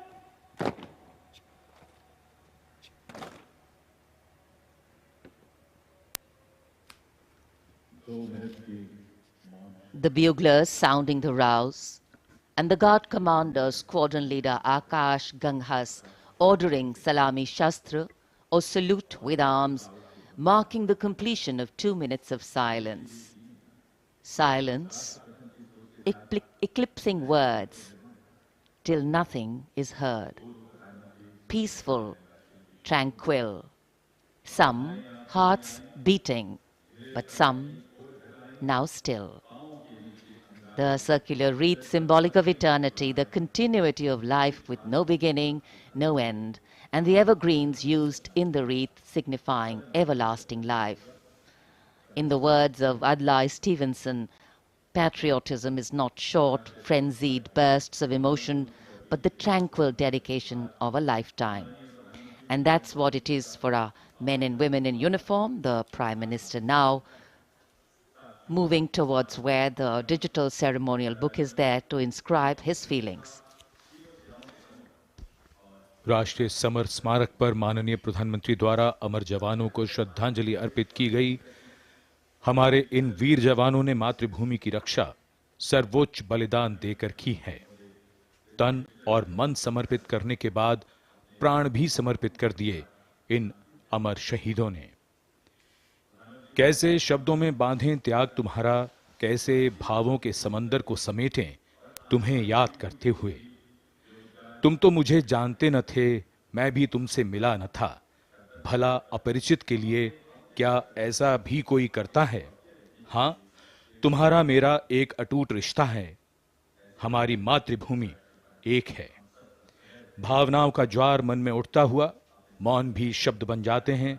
अमर जवानों का स्मरण, उन वीरों को नमन जो लौट के घर ना आए। माननीय प्रधानमंत्री अब डिजिटल पुस्तिका में अपने विचार दर्ज करते हुए। Today, national pride colors all celebration.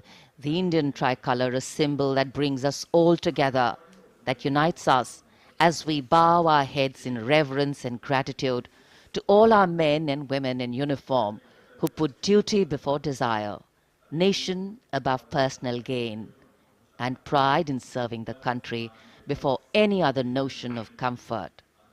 And here at the National War Memorial in New Delhi, as the Prime Minister a short while ago paid homage to the Amar Jawan, the immortal soldier, the flame of sacrifice, valor and courage burns strong, giving life to tribute, light to inspiration, and love to national pride. Leadership, they say, is not about standing out, it's about hanging in, not giving up when the odds are stacked against you. And every martyr that we honor today exemplifies this quality. True respect belongs to those who don't think twice about fighting for that which they believe in with all their heart. Raksha Mantri, seeing the Prime Minister off from the National War Memorial, and now all action will shift and all attention will move to Kartavya Path at the saluting base. माननीय प्रधानमंत्री राष्ट्रीय summer स्मारक से प्रस्थान कर रहे हैं कर्तव्य पथ की ओर। कुछ ही देर में वो गतिविधियों का केंद्र बन जाएगा। कर्तव्य पथ जहां अब से थोड़ी ही देर में 74वें गणतंत्र दिवस समारोह में शानदार परेड और हमारी सांस्कृतिक विरासत की झांकियां होंगी।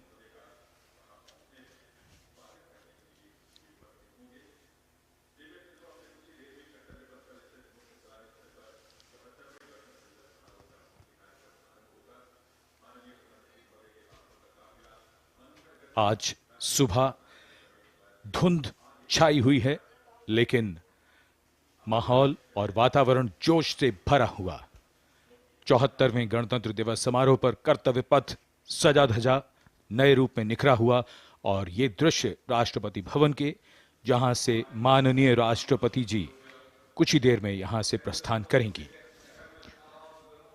And here we can see the first glimpse of our President, Srimati Draupadi Murmu, along with our honored chief guest, His Excellency Abdel Fattah el-Sisi, the President of the Arab Republic of Egypt, leaving Rashtrapati Bhavan.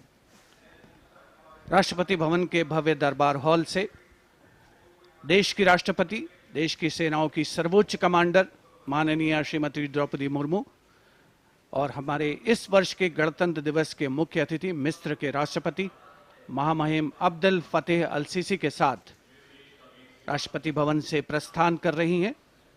राष्ट्रपति महोदय और आज के समारोह के मुख्य अतिथि को समारोह पूर्वक एस्कॉर्ट कर रहे हैं राष्ट्रपति के सैन्य सचिव मेजर जनरल रंजीत सिंह मनराल और उप सैन्य सचिव ग्रुप कैप्टन अभय फंसलकर और एडीसीज मेजर रोहन सुधाकर चौहान और ADC squadron leader Saurabh Sharma. Rashtrapati Bhavan के फोर कोर्ट का भव्य प्रांगण एक उत्सव के माहौल में परिवर्तित होता हुआ परंपरागत तौर पर विशिष्ट अतिथि का स्वागत और उनका सम्मान और साथ में देश की राष्ट्रपति माननीय श्रीमती द्रौपदी मुर्मू।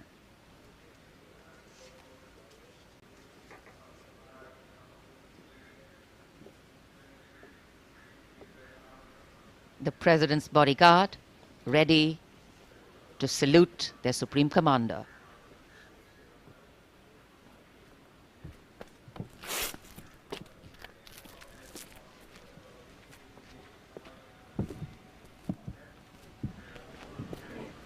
राष्ट्रपति अंगरक्षक सलामी देंगे। राष्ट्रीय सल्यूट मध्य तक।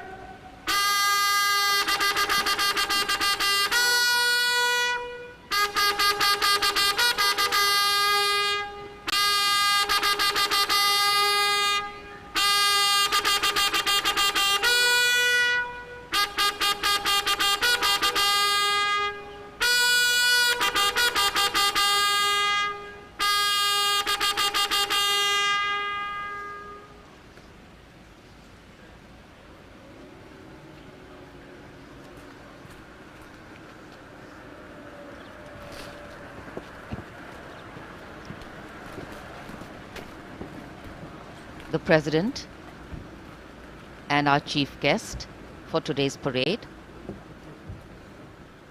will now board the vehicle to slowly reach the saluting base.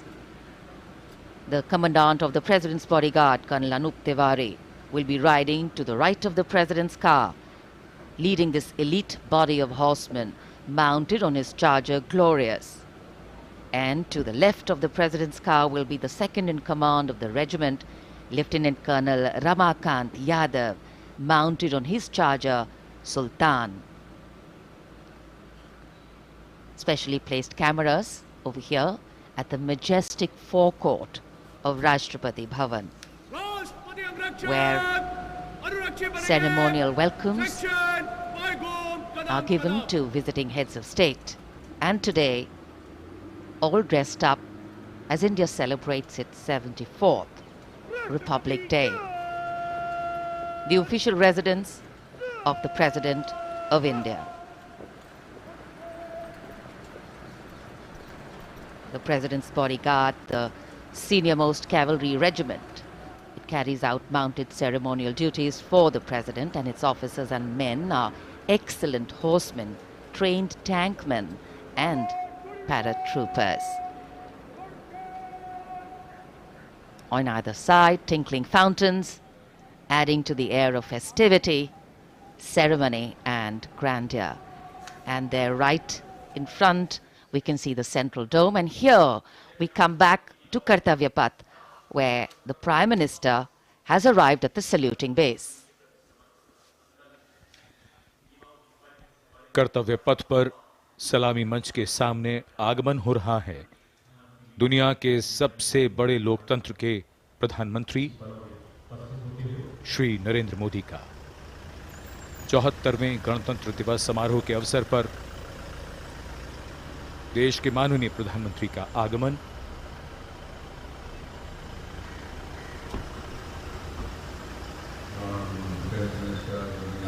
उनकी अगवानी के लिए रक्षा मंत्री श्री राजनाथ सिंह सलामी मंच के सामने मौजूद।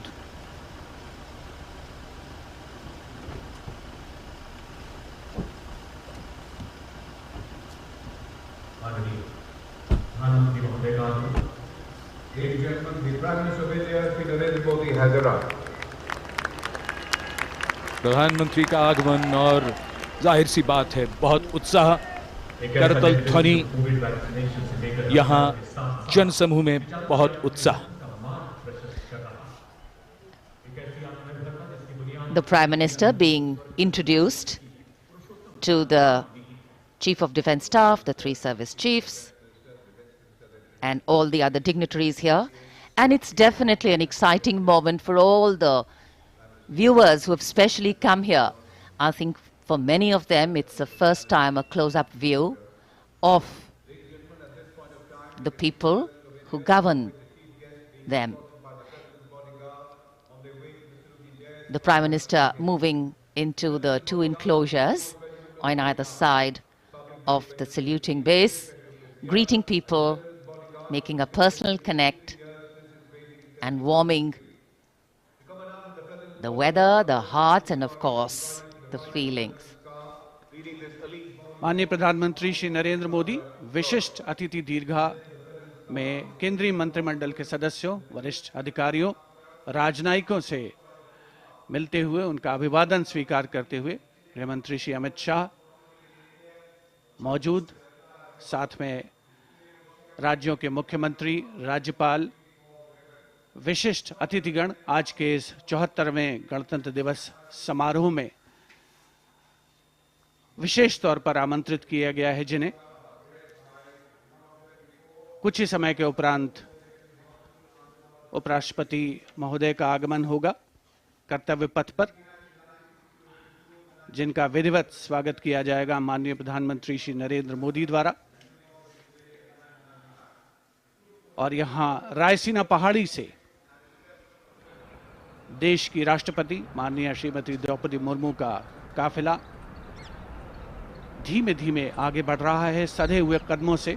रेसिडेंट बॉडीगार्ड्स के ये अश्वारोही दुनिया में अपनी तरह का अनोखा दस्ता, गौरवशाली परंपरा और देश प्रेम संकल्प की अनोखी मिसाल, भारतीय राष्ट्र राज्य को नई ताकत देने का एहसास। राष्ट्रपति अंगरक्षक 46 घुड़सवारों का ये दस्ता, राष्ट्रपति अंगरक्षकों की ये रेजिमेंट भारतीय सेना की सबसे पुरानी रेजिमेंट है। इस रेजिमेंट की स्थापना सन 1773 में वॉरेन हेस्टिंग्स ने की थी और ये उनकी स्थापना का 250वां वर्ष है।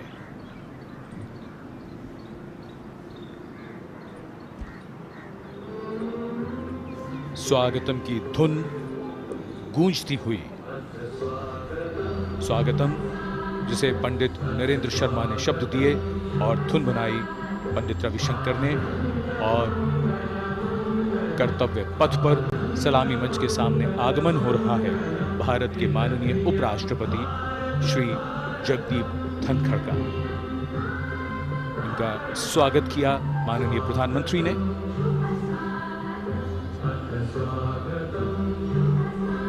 माननीय उपराष्ट्रपति के साथ उनकी पत्नी Shrimati Sudesh Dhankhar,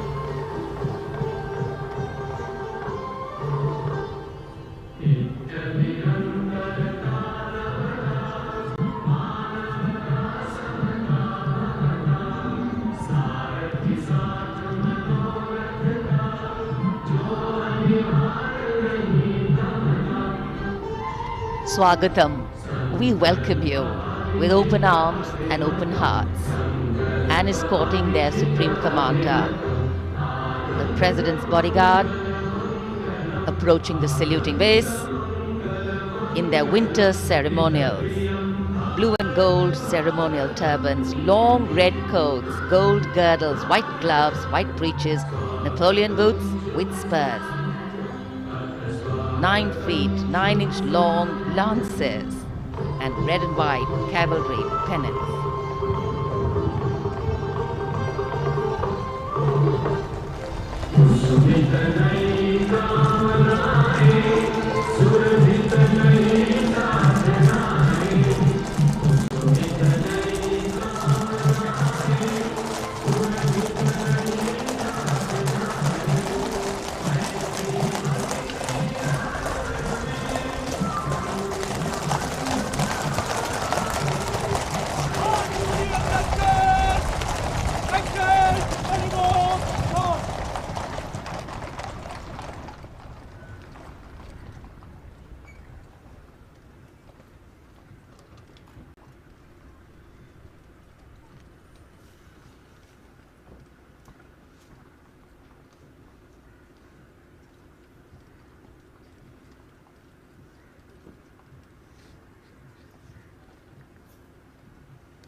Ladies and gentlemen, Srimati Draupadi Murmu, the President of India, along with the Chief Guest, His Excellency Abdul Fattah al-Sisi, the President of the Arab Republic of Egypt, have arrived.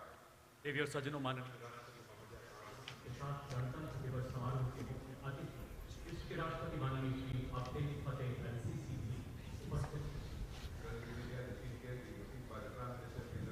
An arrival at the saluting base of the President of India, Srimati Draupadi Murmu, and along with her, the honored guest for today's Republic Day celebrations, His Excellency Abdul Fattah al-Sisi, the President of the Arab Republic of Egypt, and we warmly welcome them. 74वें गणतंत्र दिवस के मुख्य अतिथि मिस्र के राष्ट्रपति महामहिम अब्दुल फतेह अल-सीसी का परिचय इस समय सलामी मंच के सामने मौजूद तीनों सेना प्रमुखों और विशिष्ट अतिथिगणों से कराया जा रहा है। रक्षा मंत्री श्री राजनाथ सिंह, रक्षा राज्य मंत्री श्री अजय भट्ट, माननीय प्रधानमंत्री श्री नरेंद्र मोदी सलामी मंच की ओर प्रस्थान कर रहे हैं। देश की सेनाओं की सर्वोच्च कमांडर, देश की राष्ट्रपति माननीय श्रीमती द्रौपदी मुर्मू और आज के गणतंत्र दिवस समारोह के मुख्य अतिथि मिस्र के राष्ट्रपति महामहिम अब्दुल फतेह अल-सीसी मुख्य मंच पर पहुंचते हुए In a short while from now, a 21-gun salute will be given, presented by the ceremonial battery of 871 Field Regiment. As Rajpath will resonate to the 21-gun salute, the national anthem will echo.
The President's bodyguard now move away from the saluting base, and of course they will be back for the closing part of the ceremony to escort the Supreme Commander, the President of India, to her official residence, the Rashtrapati Bhavan.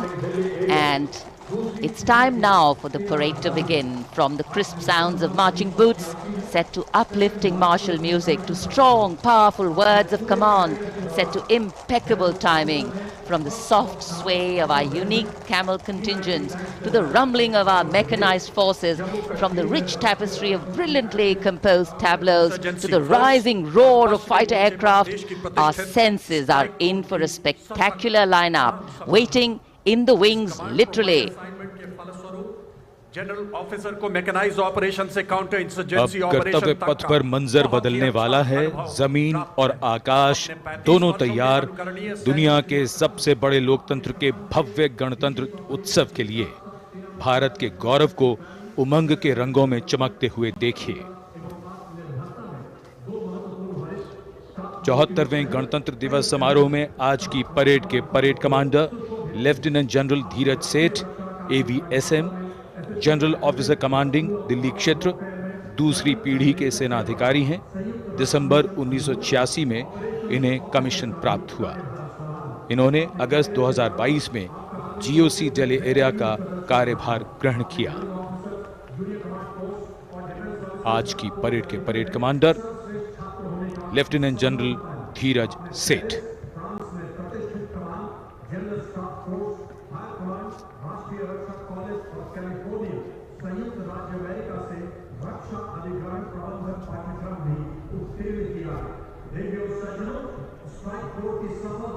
राष्ट्रपति जी को salute करते हुए और सलामी मंच के सामने से गुजरते हुए परेड कमांडर और उनके पीछे आज की परेड के द्वितीय कमान परेड उप कमांडर 2IC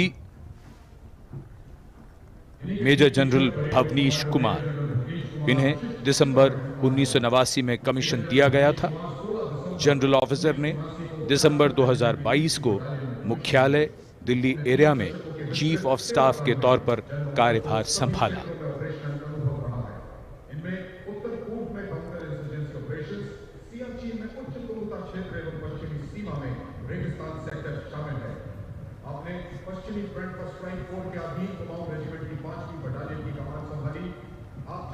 सलामी मंच के सामने आज की परेड के 2IC major general Bhavnish Kumar माननीय राष्ट्रपति को सैल्यूट करते हुए।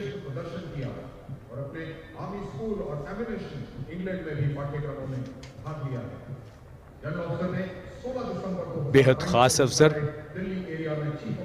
74वां गणतंत्र दिवस। आज कोहरे की चादर में कर्तव्य पथ लिपटा हुआ, लेकिन जोश और उमंगें आकाश को छूती हुई और जिनकी वीरता की कहानियां हमेशा सुनाई जाएंगी, अब वो आ चुके हैं कर्तव्य पथ पर। परमवीर चक्र और अशोक चक्र से सम्मानित वीर योद्धा, परमवीर चक्र से सम्मानित सूबेदार मेजर बाना सिंह, सूबेदार मेजर योगेंद्र सिंह यादव, सूबेदार मेजर संजय कुमार और अशोक चक्र से सम्मानित major general CA Pithawala, colonel D Sriram Kumar, lieutenant colonel Jasram Singh. Paramvir Chakra युद्ध में असाधारण वीरता का परिचय देते हुए जान की बाजी लगाने वाले सैनिकों को दिया जाता है और अशोक चक्र अन्य परिस्थितियों में असाधारण वीरता का प्रदर्शन और सर्वोच्च बलिदान देने वाले शूरवीरों को दिया जाता है।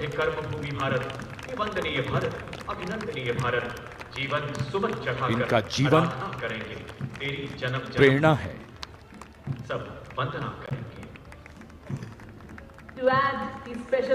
बैंड की धुन कानों में और धीरे धीरे कर्तव्य पथ की ओर। Ladies and gentlemen, is the combined band and marching contingent of the oldest regular army known to humanity from the land of fertile. हमारे वीर सैनिक, वीर योद्धा परमवीर चक्र और अशोक चक्र से सम्मानित सलामी मंच के सामने से गुजरते हुए पहली बार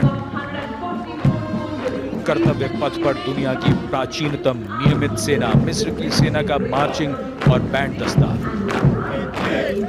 हमारा मेहमान देश मिस्र और इस दस्ते की कमान संभाली है कर्नल मोहम्मद अल करासवी ने। इस दस्ते में कुल 144 सैनिक हैं जो वहां के सशस्त्र बलों की मुख्य शाखाओं से लिए गए हैं। मिस्र राष्ट्र की महानता और प्राचीन इतिहास में इसके गौरव को दर्शाते ये सैनिक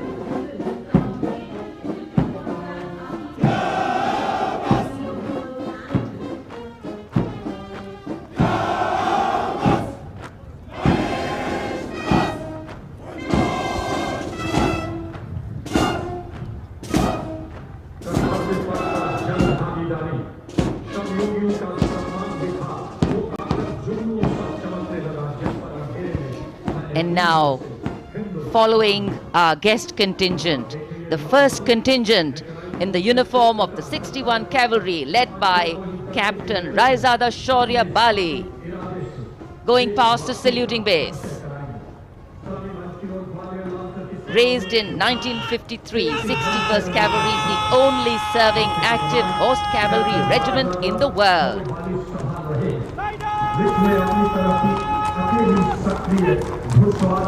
It has the unique distinction of leading the last recorded cavalry charge in history when it took on the Turks at the Battle of Haifa in 1918.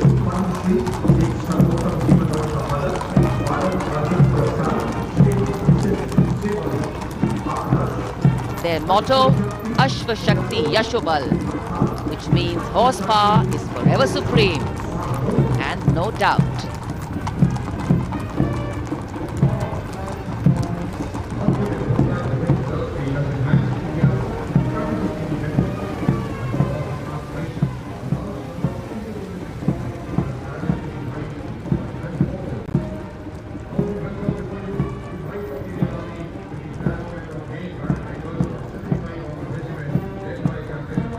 And after the clip-clop of the horse hooves on the tarmac, we hear the rumble and the thunder of our mechanized columns. The first detachment is of the main battle tank Arjun of 75 Armored Regiment, led by Captain Amanjeet Singh.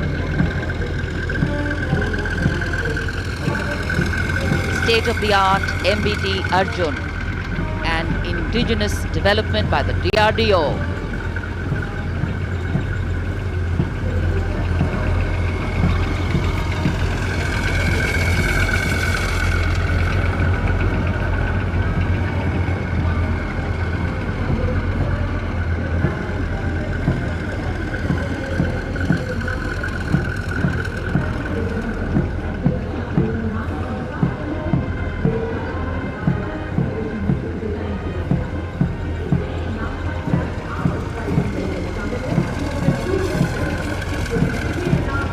Integrated fire detection and suppression system and NBC protection system. And following them, we have the Nag missile system of the 17 Mechanized Infantry Regiment, led by Lieutenant Siddharth Tyagi.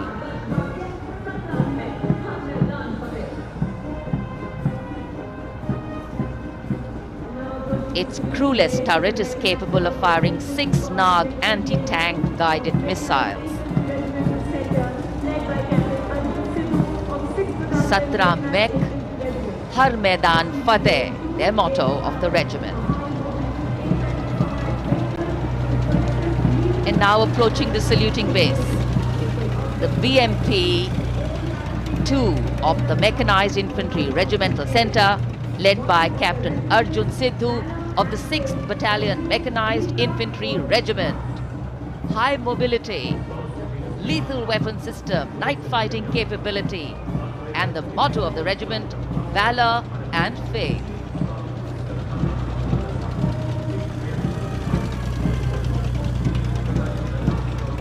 कर्तव्य पथ पर भारत की सामरिक शक्ति का प्रदर्शन, जिसमें make in India का तत्व हर जगह मौजूद।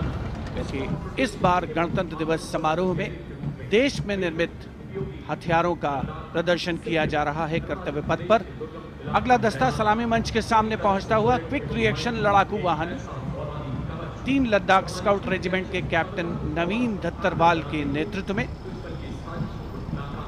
ये वाहन आत्मनिर्भर भारत योजना के तहत भारतीय सेना के लिए खास तौर पर बनाया गया है। विशेष तौर पर लद्दाख, सिक्किम और अरुणाचल प्रदेश में तैनात सैनिकों के लिए इसे डिजाइन किया गया है।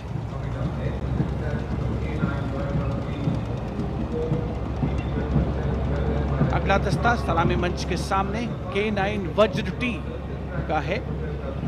उपस्थित जनसमूह विस्मृत आह्लादित होकर इस सामरिक शक्ति का अवलोकन करते हुए K9 वज्र टी के दस्ते का नेतृत्व कर रहे हैं 224 मीडियम रेजिमेंट के लेफ्टिनेंट प्रखर तिवारी। K9 वज्र टी गतिमान युद्ध के लिए उपयुक्त है। परमाणु जोखिम पहचान प्रणाली भी इसकी खासियत। रेजिमेंट का आदर्श वाक्य सर्वदा सर्वप्रथम अर्थात सदैव प्रथम। सलामी मंच के सामने K9 वज्र टी। विशिष्ट अतिथि दीर्घा भारत की सामरिक शक्ति का अवलोकन करते हुए सलामी मंच के सामने अगला दस्ता ब्रह्मोस का 861 मिसाइल रेजिमेंट के लेफ्टिनेंट प्रज्वल काला के नेतृत्व में। 861 मिसाइल रेजिमेंट ने 1971 के भारत पाकिस्तान युद्ध में ऑपरेशन कैक्टस लिली के दौरान असाधारण साहस का परिचय दिया।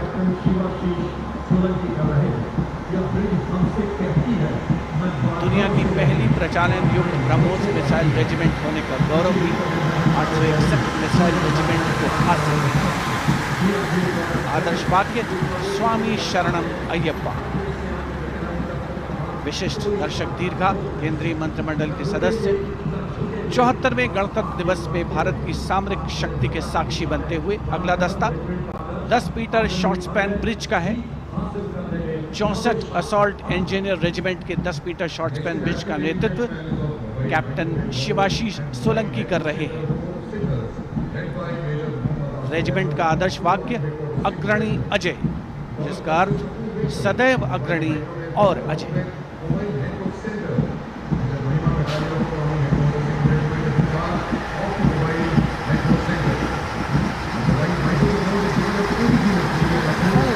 Short span bridge, we have the mobile microwave node and mobile network center of the Corps of Signals, led by Major Muhammad Asif Ahmed of 2 Army Headquarter Signal Regiment.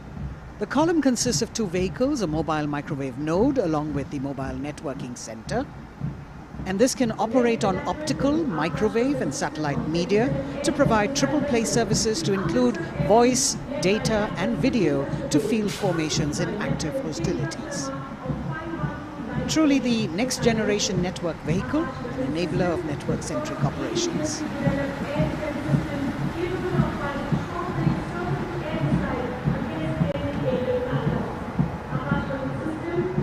The motto of the Corps is Tivra Chaukas, meaning swift and secure.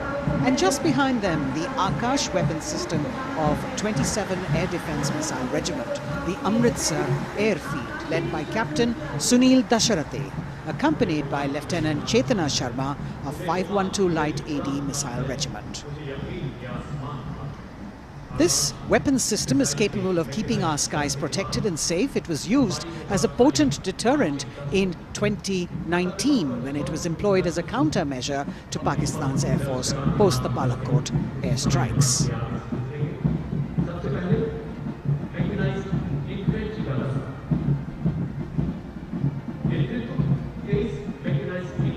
As the audience watching in awe of these majestic machines coming down Kartavya Path. Technology which is aiding us in keeping our country safe and secure. Soon we will be able to shift our attention from the combat elements on the ground to combat platforms in the air, as we will see a formation of advanced light helicopters coming towards the saluting base. The Mechanized Infantry Regiment approaching the dais now, commanded by Captain Harshdeep Singh Sohi of the 23 Mechanized Infantry Battalion. The Mechanized Infantry is aptly dubbed as tomorrow's regiment in today's army. This is the youngest regiment of the Indian Army, and though it is the youngest, it boasts of some of the finest and highly decorated erstwhile infantry battalions being part of its regiment. Valor and faith is its motto, and the regimental war cry is Bol Bharat Mata Ki Jai.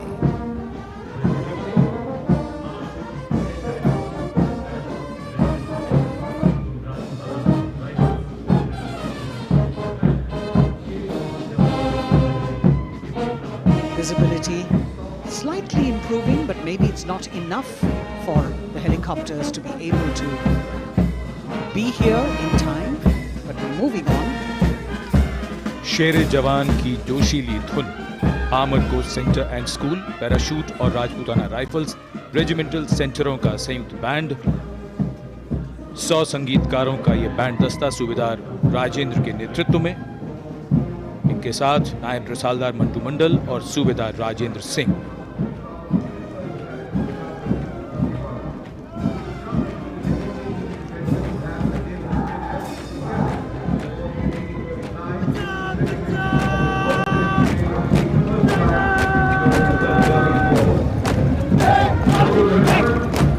Captain अमन जगताप की कमान में Punjab regiment की टुकड़ी चुस्त कदमों से सलामी मंच के सामने से गुजरती हुई।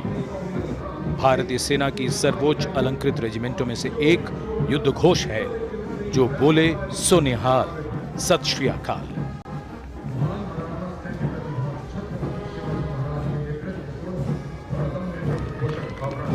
प्रेरणा देते हुए अब सलामी मंच की ओर आगे बढ़ने वाला दस्ता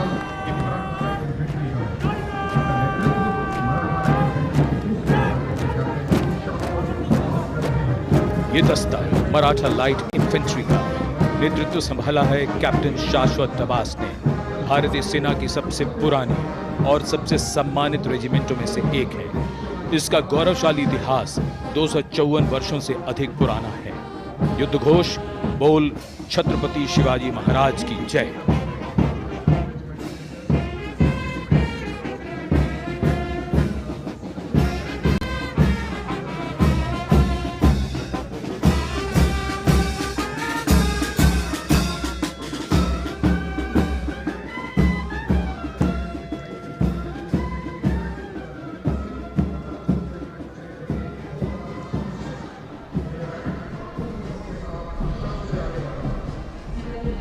कदमों से कदम, कंधों से कंधे मिलते हुए शानदार parade.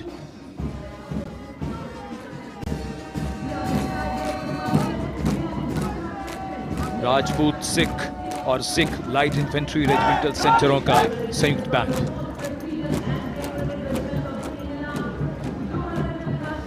Going past the saluting base now, the Dogra Regiment, led by Captain Varun Singh of 21 Battalion of the Dogra Regiment. The motto of the regiment is Kartavya Anvadma, which means duty before death. And their war cry, Jwala Mata Ki Jai.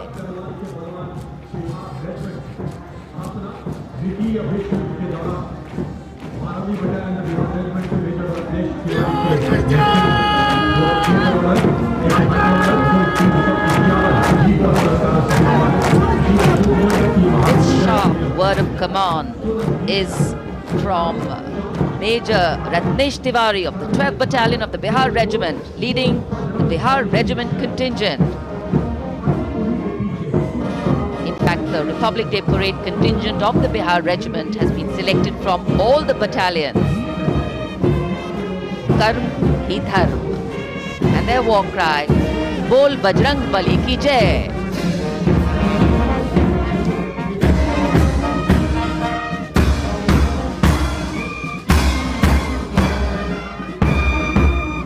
Veer Kargil echoing here at Kartavya Path. The combined band of the Assam Regimental Centre, Maha Regimental Centre and Jammu and Kashmir Rifles Regimental Centre with 100 musicians led by Subedar Major Diggar Singh.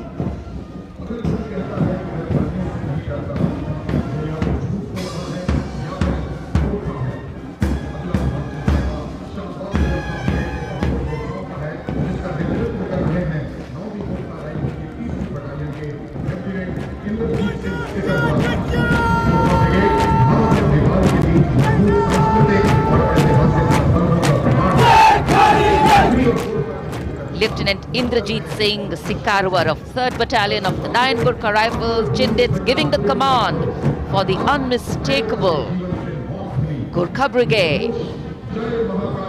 This is a testimony of the strong cultural and historical relations between India and Nepal, which transcend international boundaries.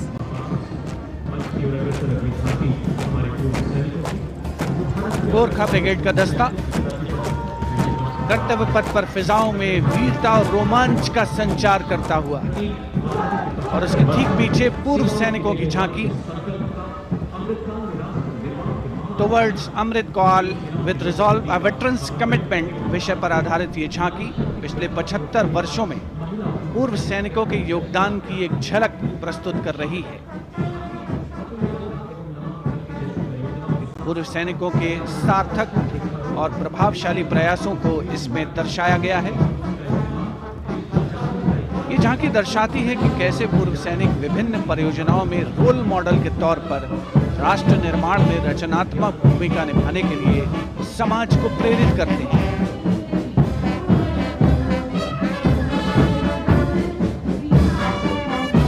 और पूर्व सैनिकों की झांकी के ठीक पीछे नौसेना का brass band master chief petty officer 2nd class M Anthony Raj के नेतृत्व में भारतीय नौसेना के गीत जय भारती की जोशीली धुन बजाता हुआ। इसमें 80 बैंड वादक शामिल, सलामी मंच के ठीक सामने से गुजरता हुआ नौसेना का brass band.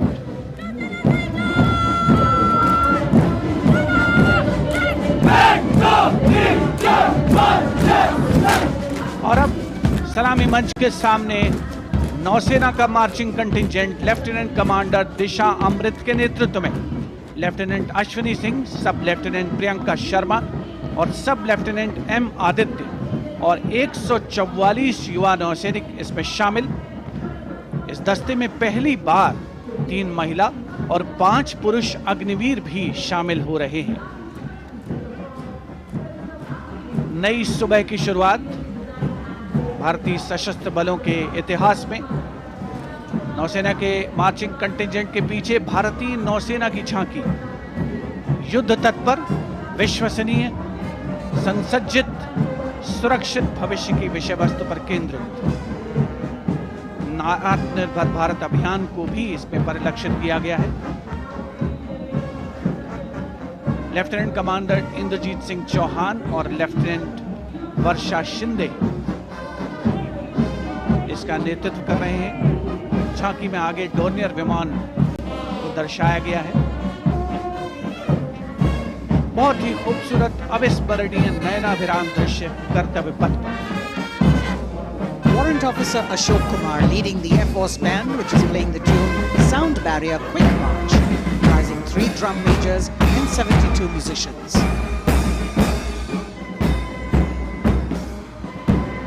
As I mentioned earlier, the visibility here clearing up, and there you had the bars, which has gone past 3 MiG-29 aircraft in Vic Echelon, led by Group Captain Chitwan Arora, flying at 8,000 feet at a speed of 780 kilometers per hour. It was almost a see now and not see them again kind of fly past, because the visibility here is clearing up a bit. The marching contingent of the Indian Air Force, just behind the Air Force Band, comprising 144 air warriors and 4 officers, led by squadron leader Sindhu Reddy.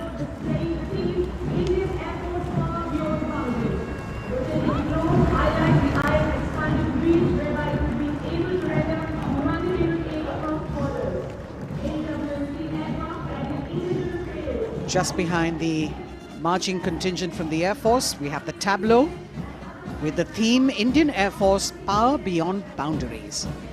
In the center, you have a rotating globe symbolizing the Air Force's expanded reach, whereby it can render humanitarian aid across borders and also take part in flying exercises conducted with air forces of friendly foreign countries. Netra, an airborne early warning and control aircraft that carries indigenous payloads. In the center, you've got the light combat aircraft Tejas Mark II, light combat helicopter Prachand, and C-95 bolstering the fighting and logistic capabilities, along with the Garuds in combat gear.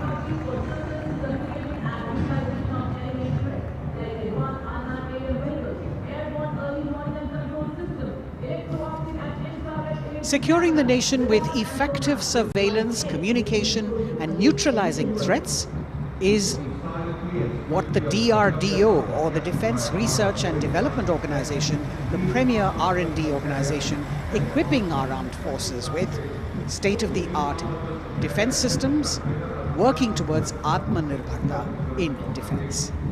New on Kartavya Path, the DRDO tableau depicting these security measures that they have been able to design and put across. DRDO की झांकी के बाद कर्तव्य पथ पर शान से पहुंचता wheel armoured personnel carrier WHAP 8x8 70 ton. DRDO ने इसे देश में ही डिजाइन और विकसित किया है। DRDO की इस झांकी का नेतृत्व कर रहे हैं रोहित आर मोरे। ये वाहन पानी और जमीन दोनों पर चल सकता है, नदियों और नहरों को पार कर सकता है। सड़क पर इसकी रफ्तार 100 किलोमीटर तक पहुंच सकती है।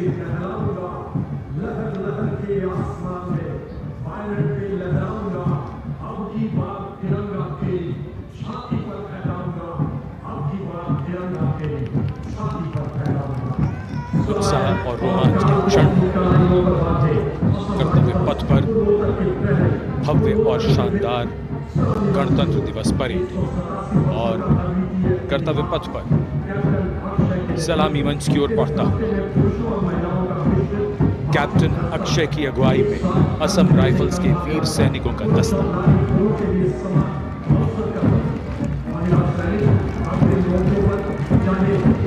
इन्हें पूर्वोत्तर के प्रहरी कहा जाता है।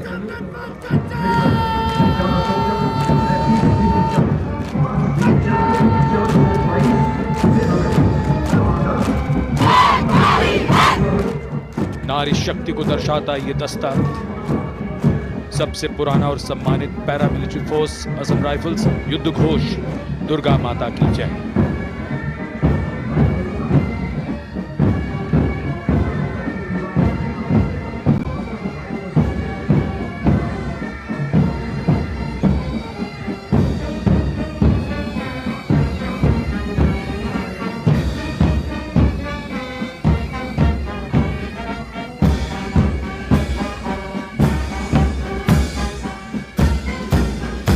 असम राइफल्स के सिपाही देश की हमने शान बढ़ाई।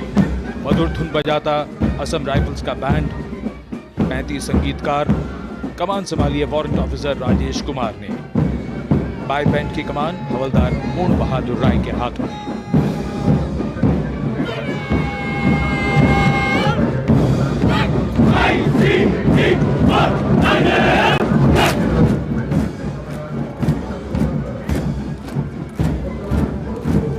भारतीय तटरक्षकों का दस्ता, हमारे समुद्रों के प्रहरी, भारतीय तटरक्षक के जवान कर्तव्य पथ पर दस्ते का नेतृत्व कर रहे हैं डिप्टी कमांडेंट रोहित सिंह। इनका साथ दे रहे हैं डिप्टी कमांडेंट अकिन जोशी और बल की 2 महिला अधिकारी, असिस्टेंट कमांडेंट मानसी शेलर और असिस्टेंट कमांडेंट निमिषा सुपारकर। स्थापना के बाद से इस बल ने समुद्र में 11,000 से अधिक लोगों की जान बचाई है। आदर्श वाक्य वयम रक्षामः। महिला सशक्तिकरण के क्षेत्र में सर्वप्रथम ये बल। Going past the saluting pace, a flash of red, the Central Reserve Police Force Band. Inspector Shamsher Lal leading this band. Desh ke hum hai rakshak. That's the tune.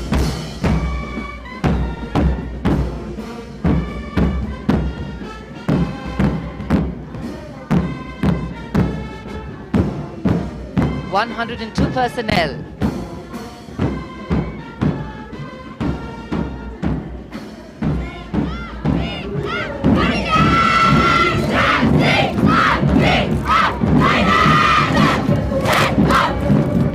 And now the Central Reserve Police Force marching contingent, an all-woman contingent of the CRPF, Peacekeepers of the Nation, led by Assistant Commandant Poonam Gupta.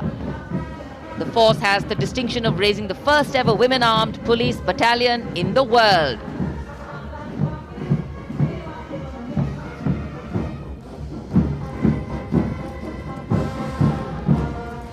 Service and loyalty, the motto of the CRPF.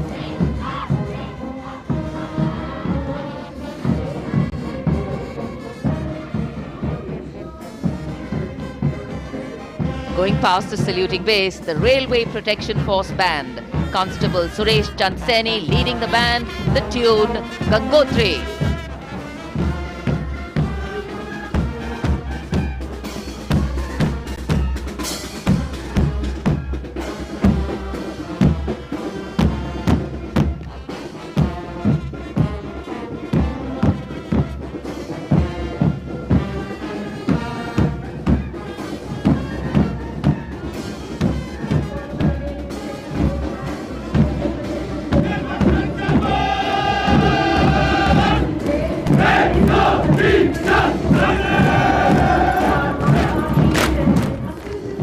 Following their band, the Railway Protection Marching Contingent. Assistant Security Commissioner Saurav Kumar leading them,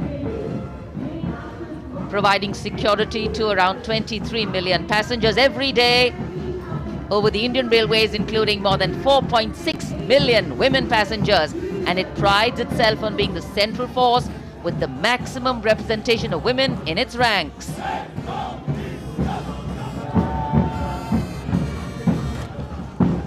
कर्तव्य पथ पर आगे बढ़ता हुआ Delhi police का band.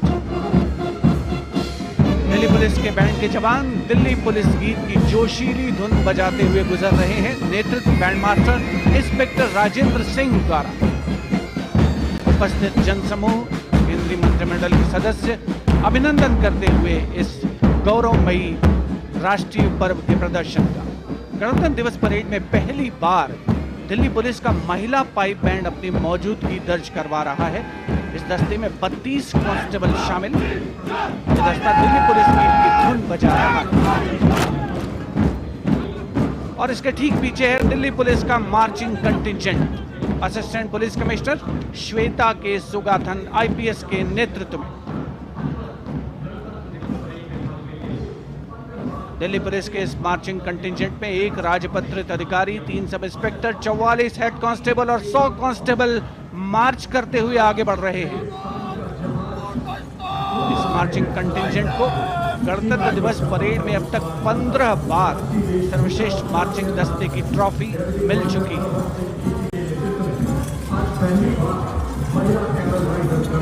और अब सलामी मंच के सामने राजसी वेशभूषा और शाही अंदाज का अनोखा संगम, सीमा सुरक्षा बल का ऊंट सवार दस्ता डिप्टी कमांडेंट मनोहर सिंह खींची के नेतृत्व में इंस्पेक्टर अचल सिंह 2IC और 2 सब इंस्पेक्टर भी 35 अन्य सवारों के साथ दस्ते में शामिल। ऊंटों के कारवां के बाद आज पहली बार महिला कैमल राइडर गणतंत्र दिवस परेड का हिस्सा बन रही हैं। ये सुसज्जित ऊंटों पर सवार हैं। महिला सशक्तिकरण की दिशा में सीमा सुरक्षा बल का उल्लेखनीय कदम। ये महिला राइडर राजस्थानी कहावत हमारी छोरियां के छोरों से कम का, इस कहावत को चरितार्थ कर रही है। सीमा सुरक्षा बल का ऊंट सवार बैंड दस्ता बैंड मास्टर इंस्पेक्टर गोदराज की अगुवाई में सलामी मंच के सामने। दुनिया में अपनी तरह का एकमात्र ऊंट सवार दस्ता हम हैं सीमा सुरक्षा बल, बहादुरों का दल की स्वर लहरियां बिखेरता हुआ।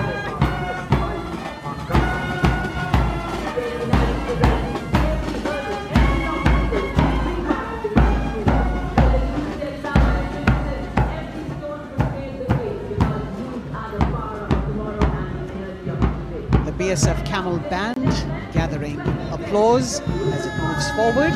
And after the military displays, we now have the Youth of India on Kartavya Path. First, the NCC Boys Marching Contingent, led by Senior Under Officer Pujari Shivanand of NCC Directorate, Maharashtra.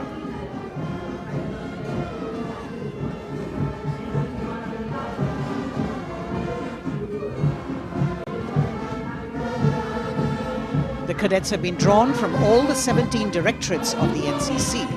And the NCC is the largest youth uniformed organization in the world, with nearly 14 lakh cadets on its rolls.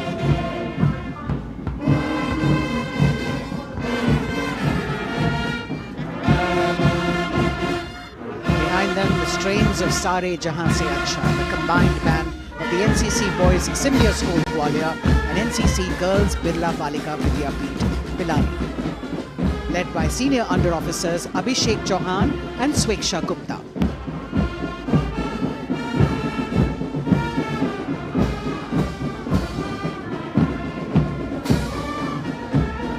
Getting a standing ovation as the band moves forward with the most popular tune of Sare Jahan Se Acha.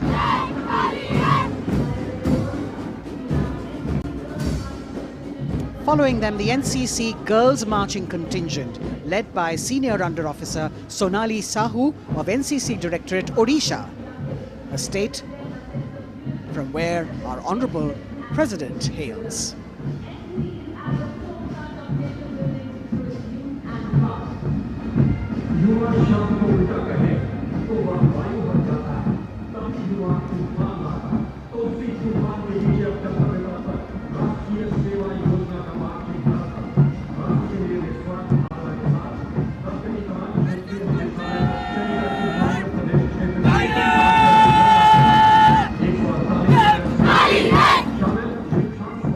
Contingent of the National Service Scheme known as NSS, comprising 148 volunteers.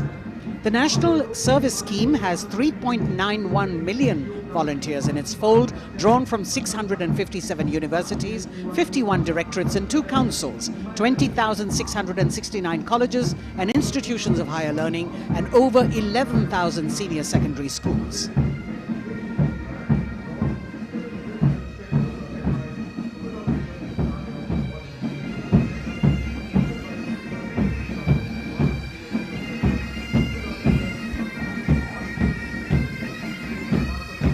कर्तव्य पथ पर संगीत की स्वर लहरियां बिखेरता भारतीय सेना का सामूहिक पाइप और ड्रम बैंड धुन बजा रहा है। नंदा देवी 128 संगीतकारों के दस्ते का नेतृत्व कर रहे हैं। सुविधा मेजर भवन आर्य।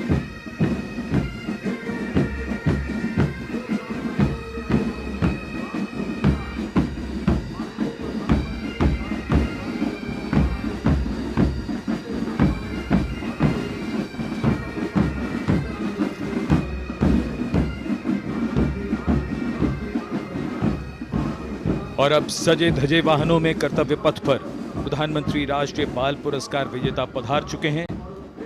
ये पुरस्कार 2 श्रेणियों में दिए जाते हैं, बाल शक्ति पुरस्कार और बाल कल्याण पुरस्कार। बहादुरी के लिए मास्टर रोहन रामचंद्र बहिर, कला और संस्कृति के लिए मास्टर आदित्य सुरेश, कुमारी एम गौरवी रेड्डी, मास्टर संभव मिश्रा, कुमारी श्रेया भट्टाचार्य जी, खेलकूद के लिए कुमारी अलाना मीनाक्षी कोला गोतला, कुमारी हनाया निसार, मास्टर शौर्यजीत रंजीत कुमार खैरे, नवाचार के लिए मास्टर आदित्य प्रताप सिंह चौहान, मास्टर ऋषि शिव प्रसन्ना और समाज सेवा के लिए कुमारी अनुष्का जौली।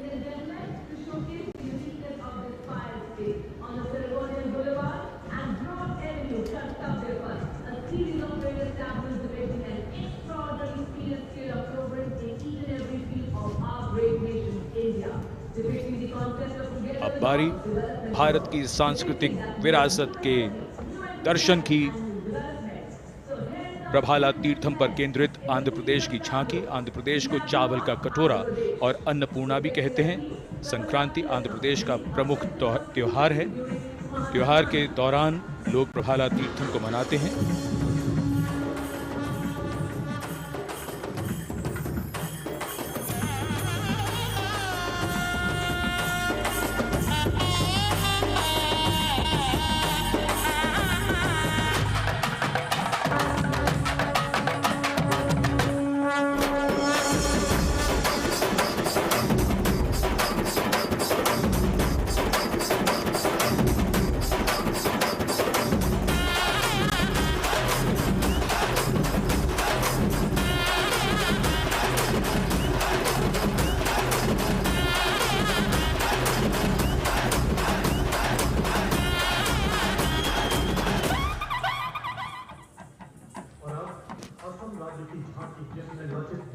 आंध्र प्रदेश की झांकी के बाद सलामी मंच की ओर बढ़ती हुई असम की झांकी। असम की झांकी में असम के इतिहास में महान जनरल लचित बुरफकन को नाव पर देखा जा सकता है और दूसरे भाग में मां कामाख्या के पवित्र मंदिर का प्रतिरूप है। ये गुवाहाटी में नीलांचल पहाड़ी पर स्थित है और झांकी के साथ साथ बिहू लोक नृत्य।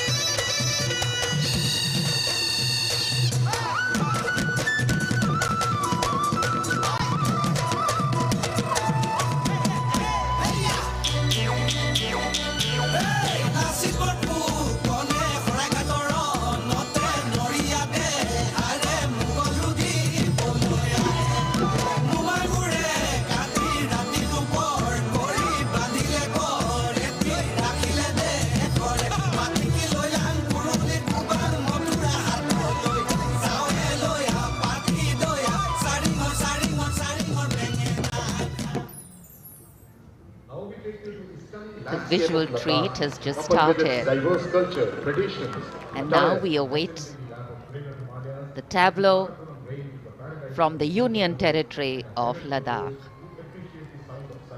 The theme, tourism and composite culture of Ladakh.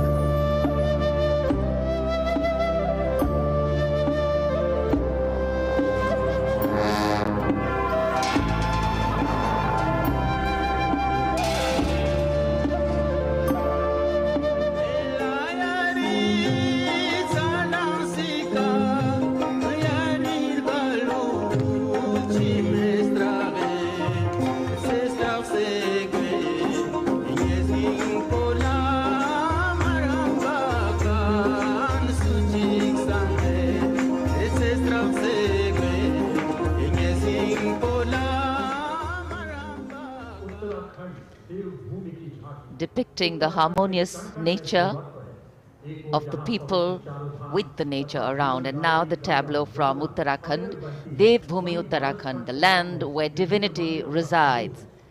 Glimpses of the Corbett National Park, the Ipan art of Uttarakhand displayed on the outer part of the tableau, and the famous Cholia dance of Uttarakhand.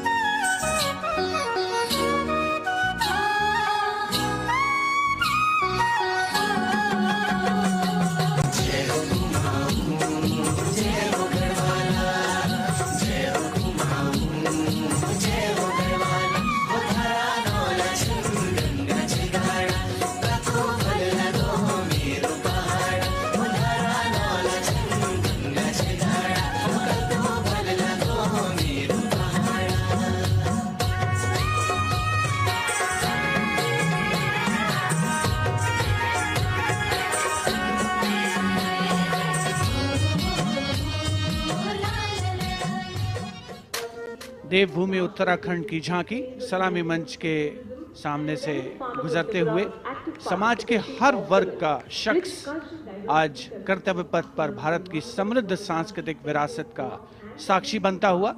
अगली झांकी सलामी मंच के सामने त्रिपुरा से महिलाओं की सक्रिय भागीदारी से त्रिपुरा में पर्यटन और जैविक खेती के माध्यम से स्थायी आजीविका किस तरीके से अर्जित की जा रही है, इस विषय पर त्रिपुरा की ये झांकी केंद्रित है।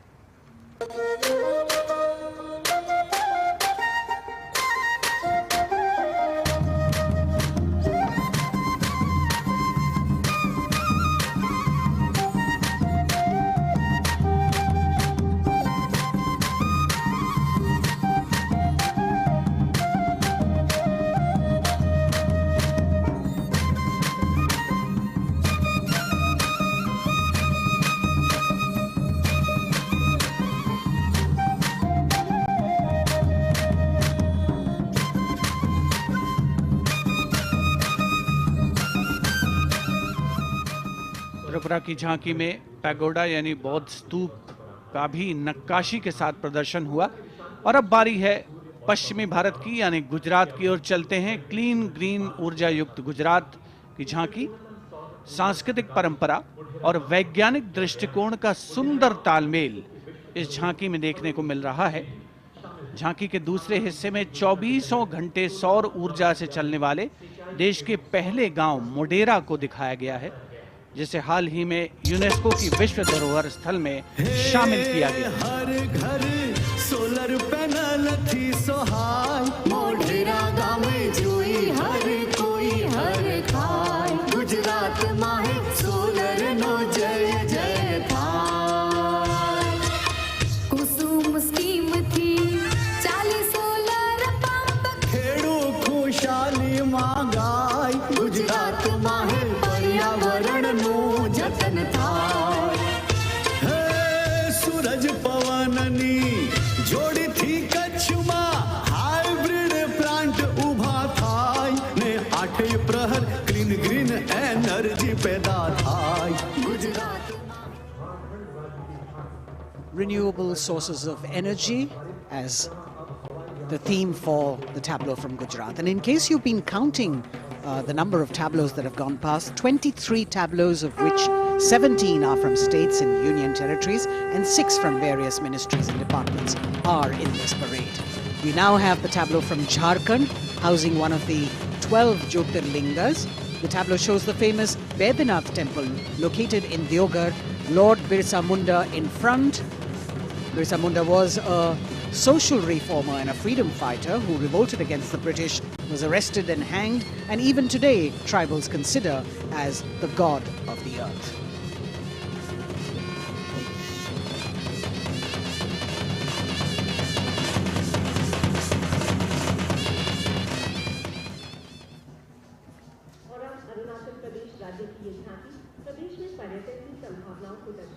The children here looking eagerly to see maybe just their state coming down the Kartavya path.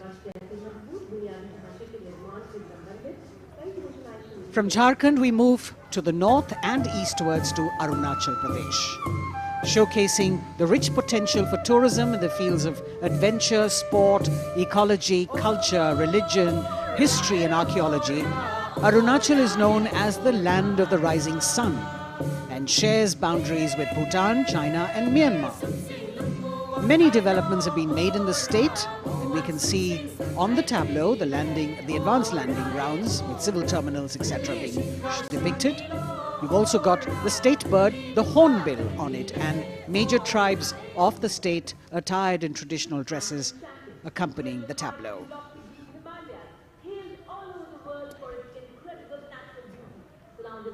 पूर्वोत्तर से आइए चलिए अब उत्तर की ओर नए जम्मू कश्मीर की तस्वीर लेकर ये झांकी कर्तव्य पथ पर।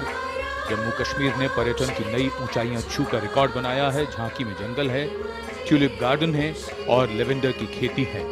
पवित्र अमरनाथ तीर्थ स्थल को इस झांकी में देखा जा सकता है।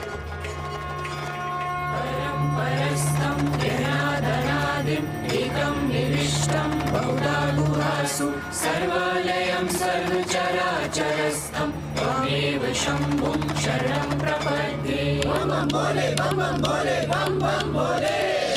भक्तों का तो बलिदानी अमरनाथ का बलवानी, जय जय बम बोले।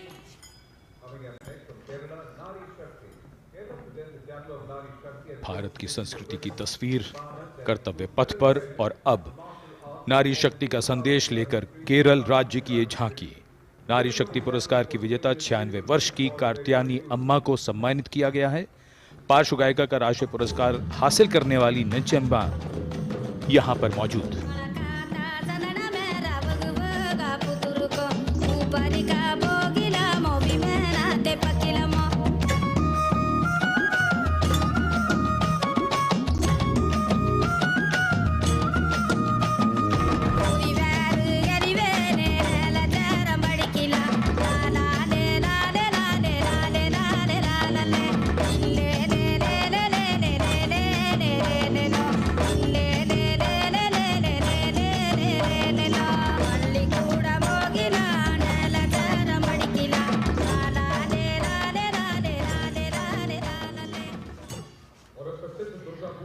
Well, if you're enjoying the diversity, join us. We move from the Arabian Sea towards the Bay of Bengal. The tableau, which will now come on next, will be from West Bengal. And here, visuals at the India Gate, Durga Puja.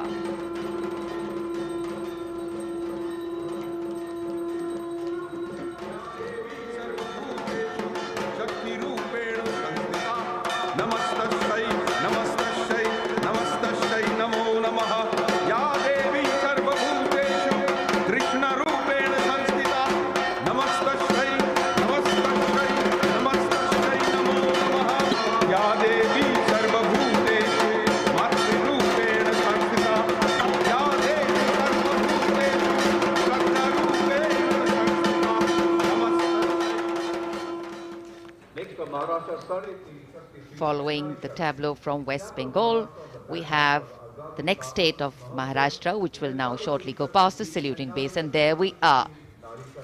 3.5 Shakti Pithe and Nari Shakti, showcasing the feminine power as well as the intangible heritage of temple style and folk art of Maharashtra.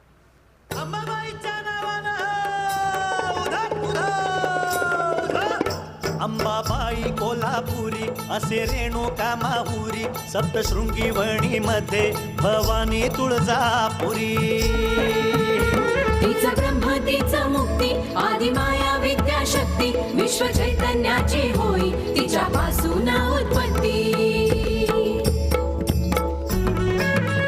महाराष्ट्रीय अवतरे बोल शक्ती माता 3.5 शक्ती पीठे दाखवी ती आम्हा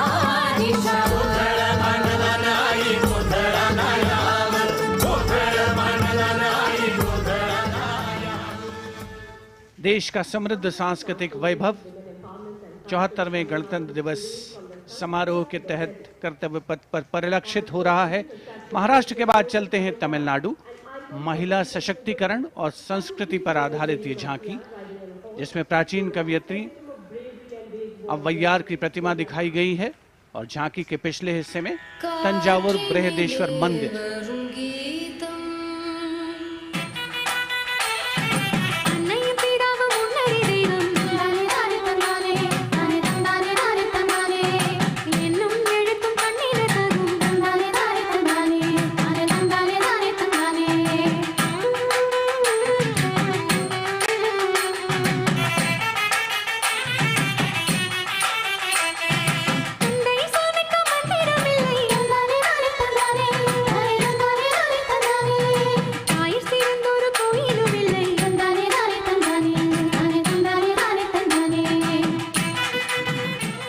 तमिलनाडु की इस झांकी में मनोहारी नृत्य का प्रदर्शन भी देखने को मिला।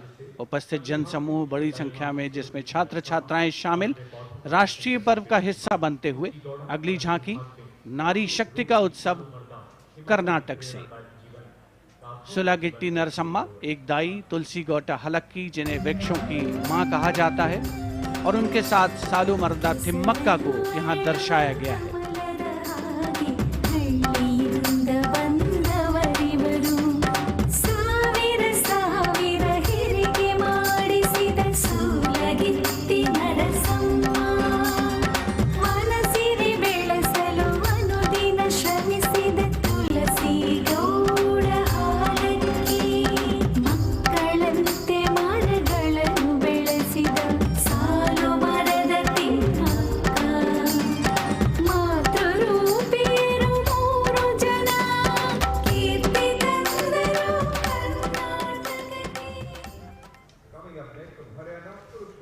From Karnataka, we move to the state of Haryana, and Kurukshetra specifically, best known as the land where the great battle of Mahabharata was fought 5,000 years ago and where Lord Krishna spoke the Bhagavad Gita.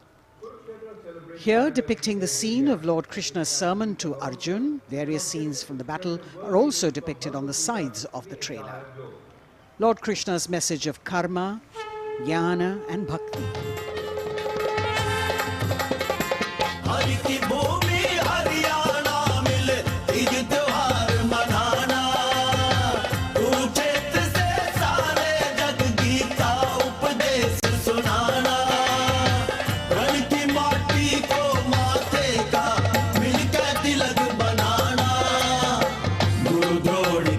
इस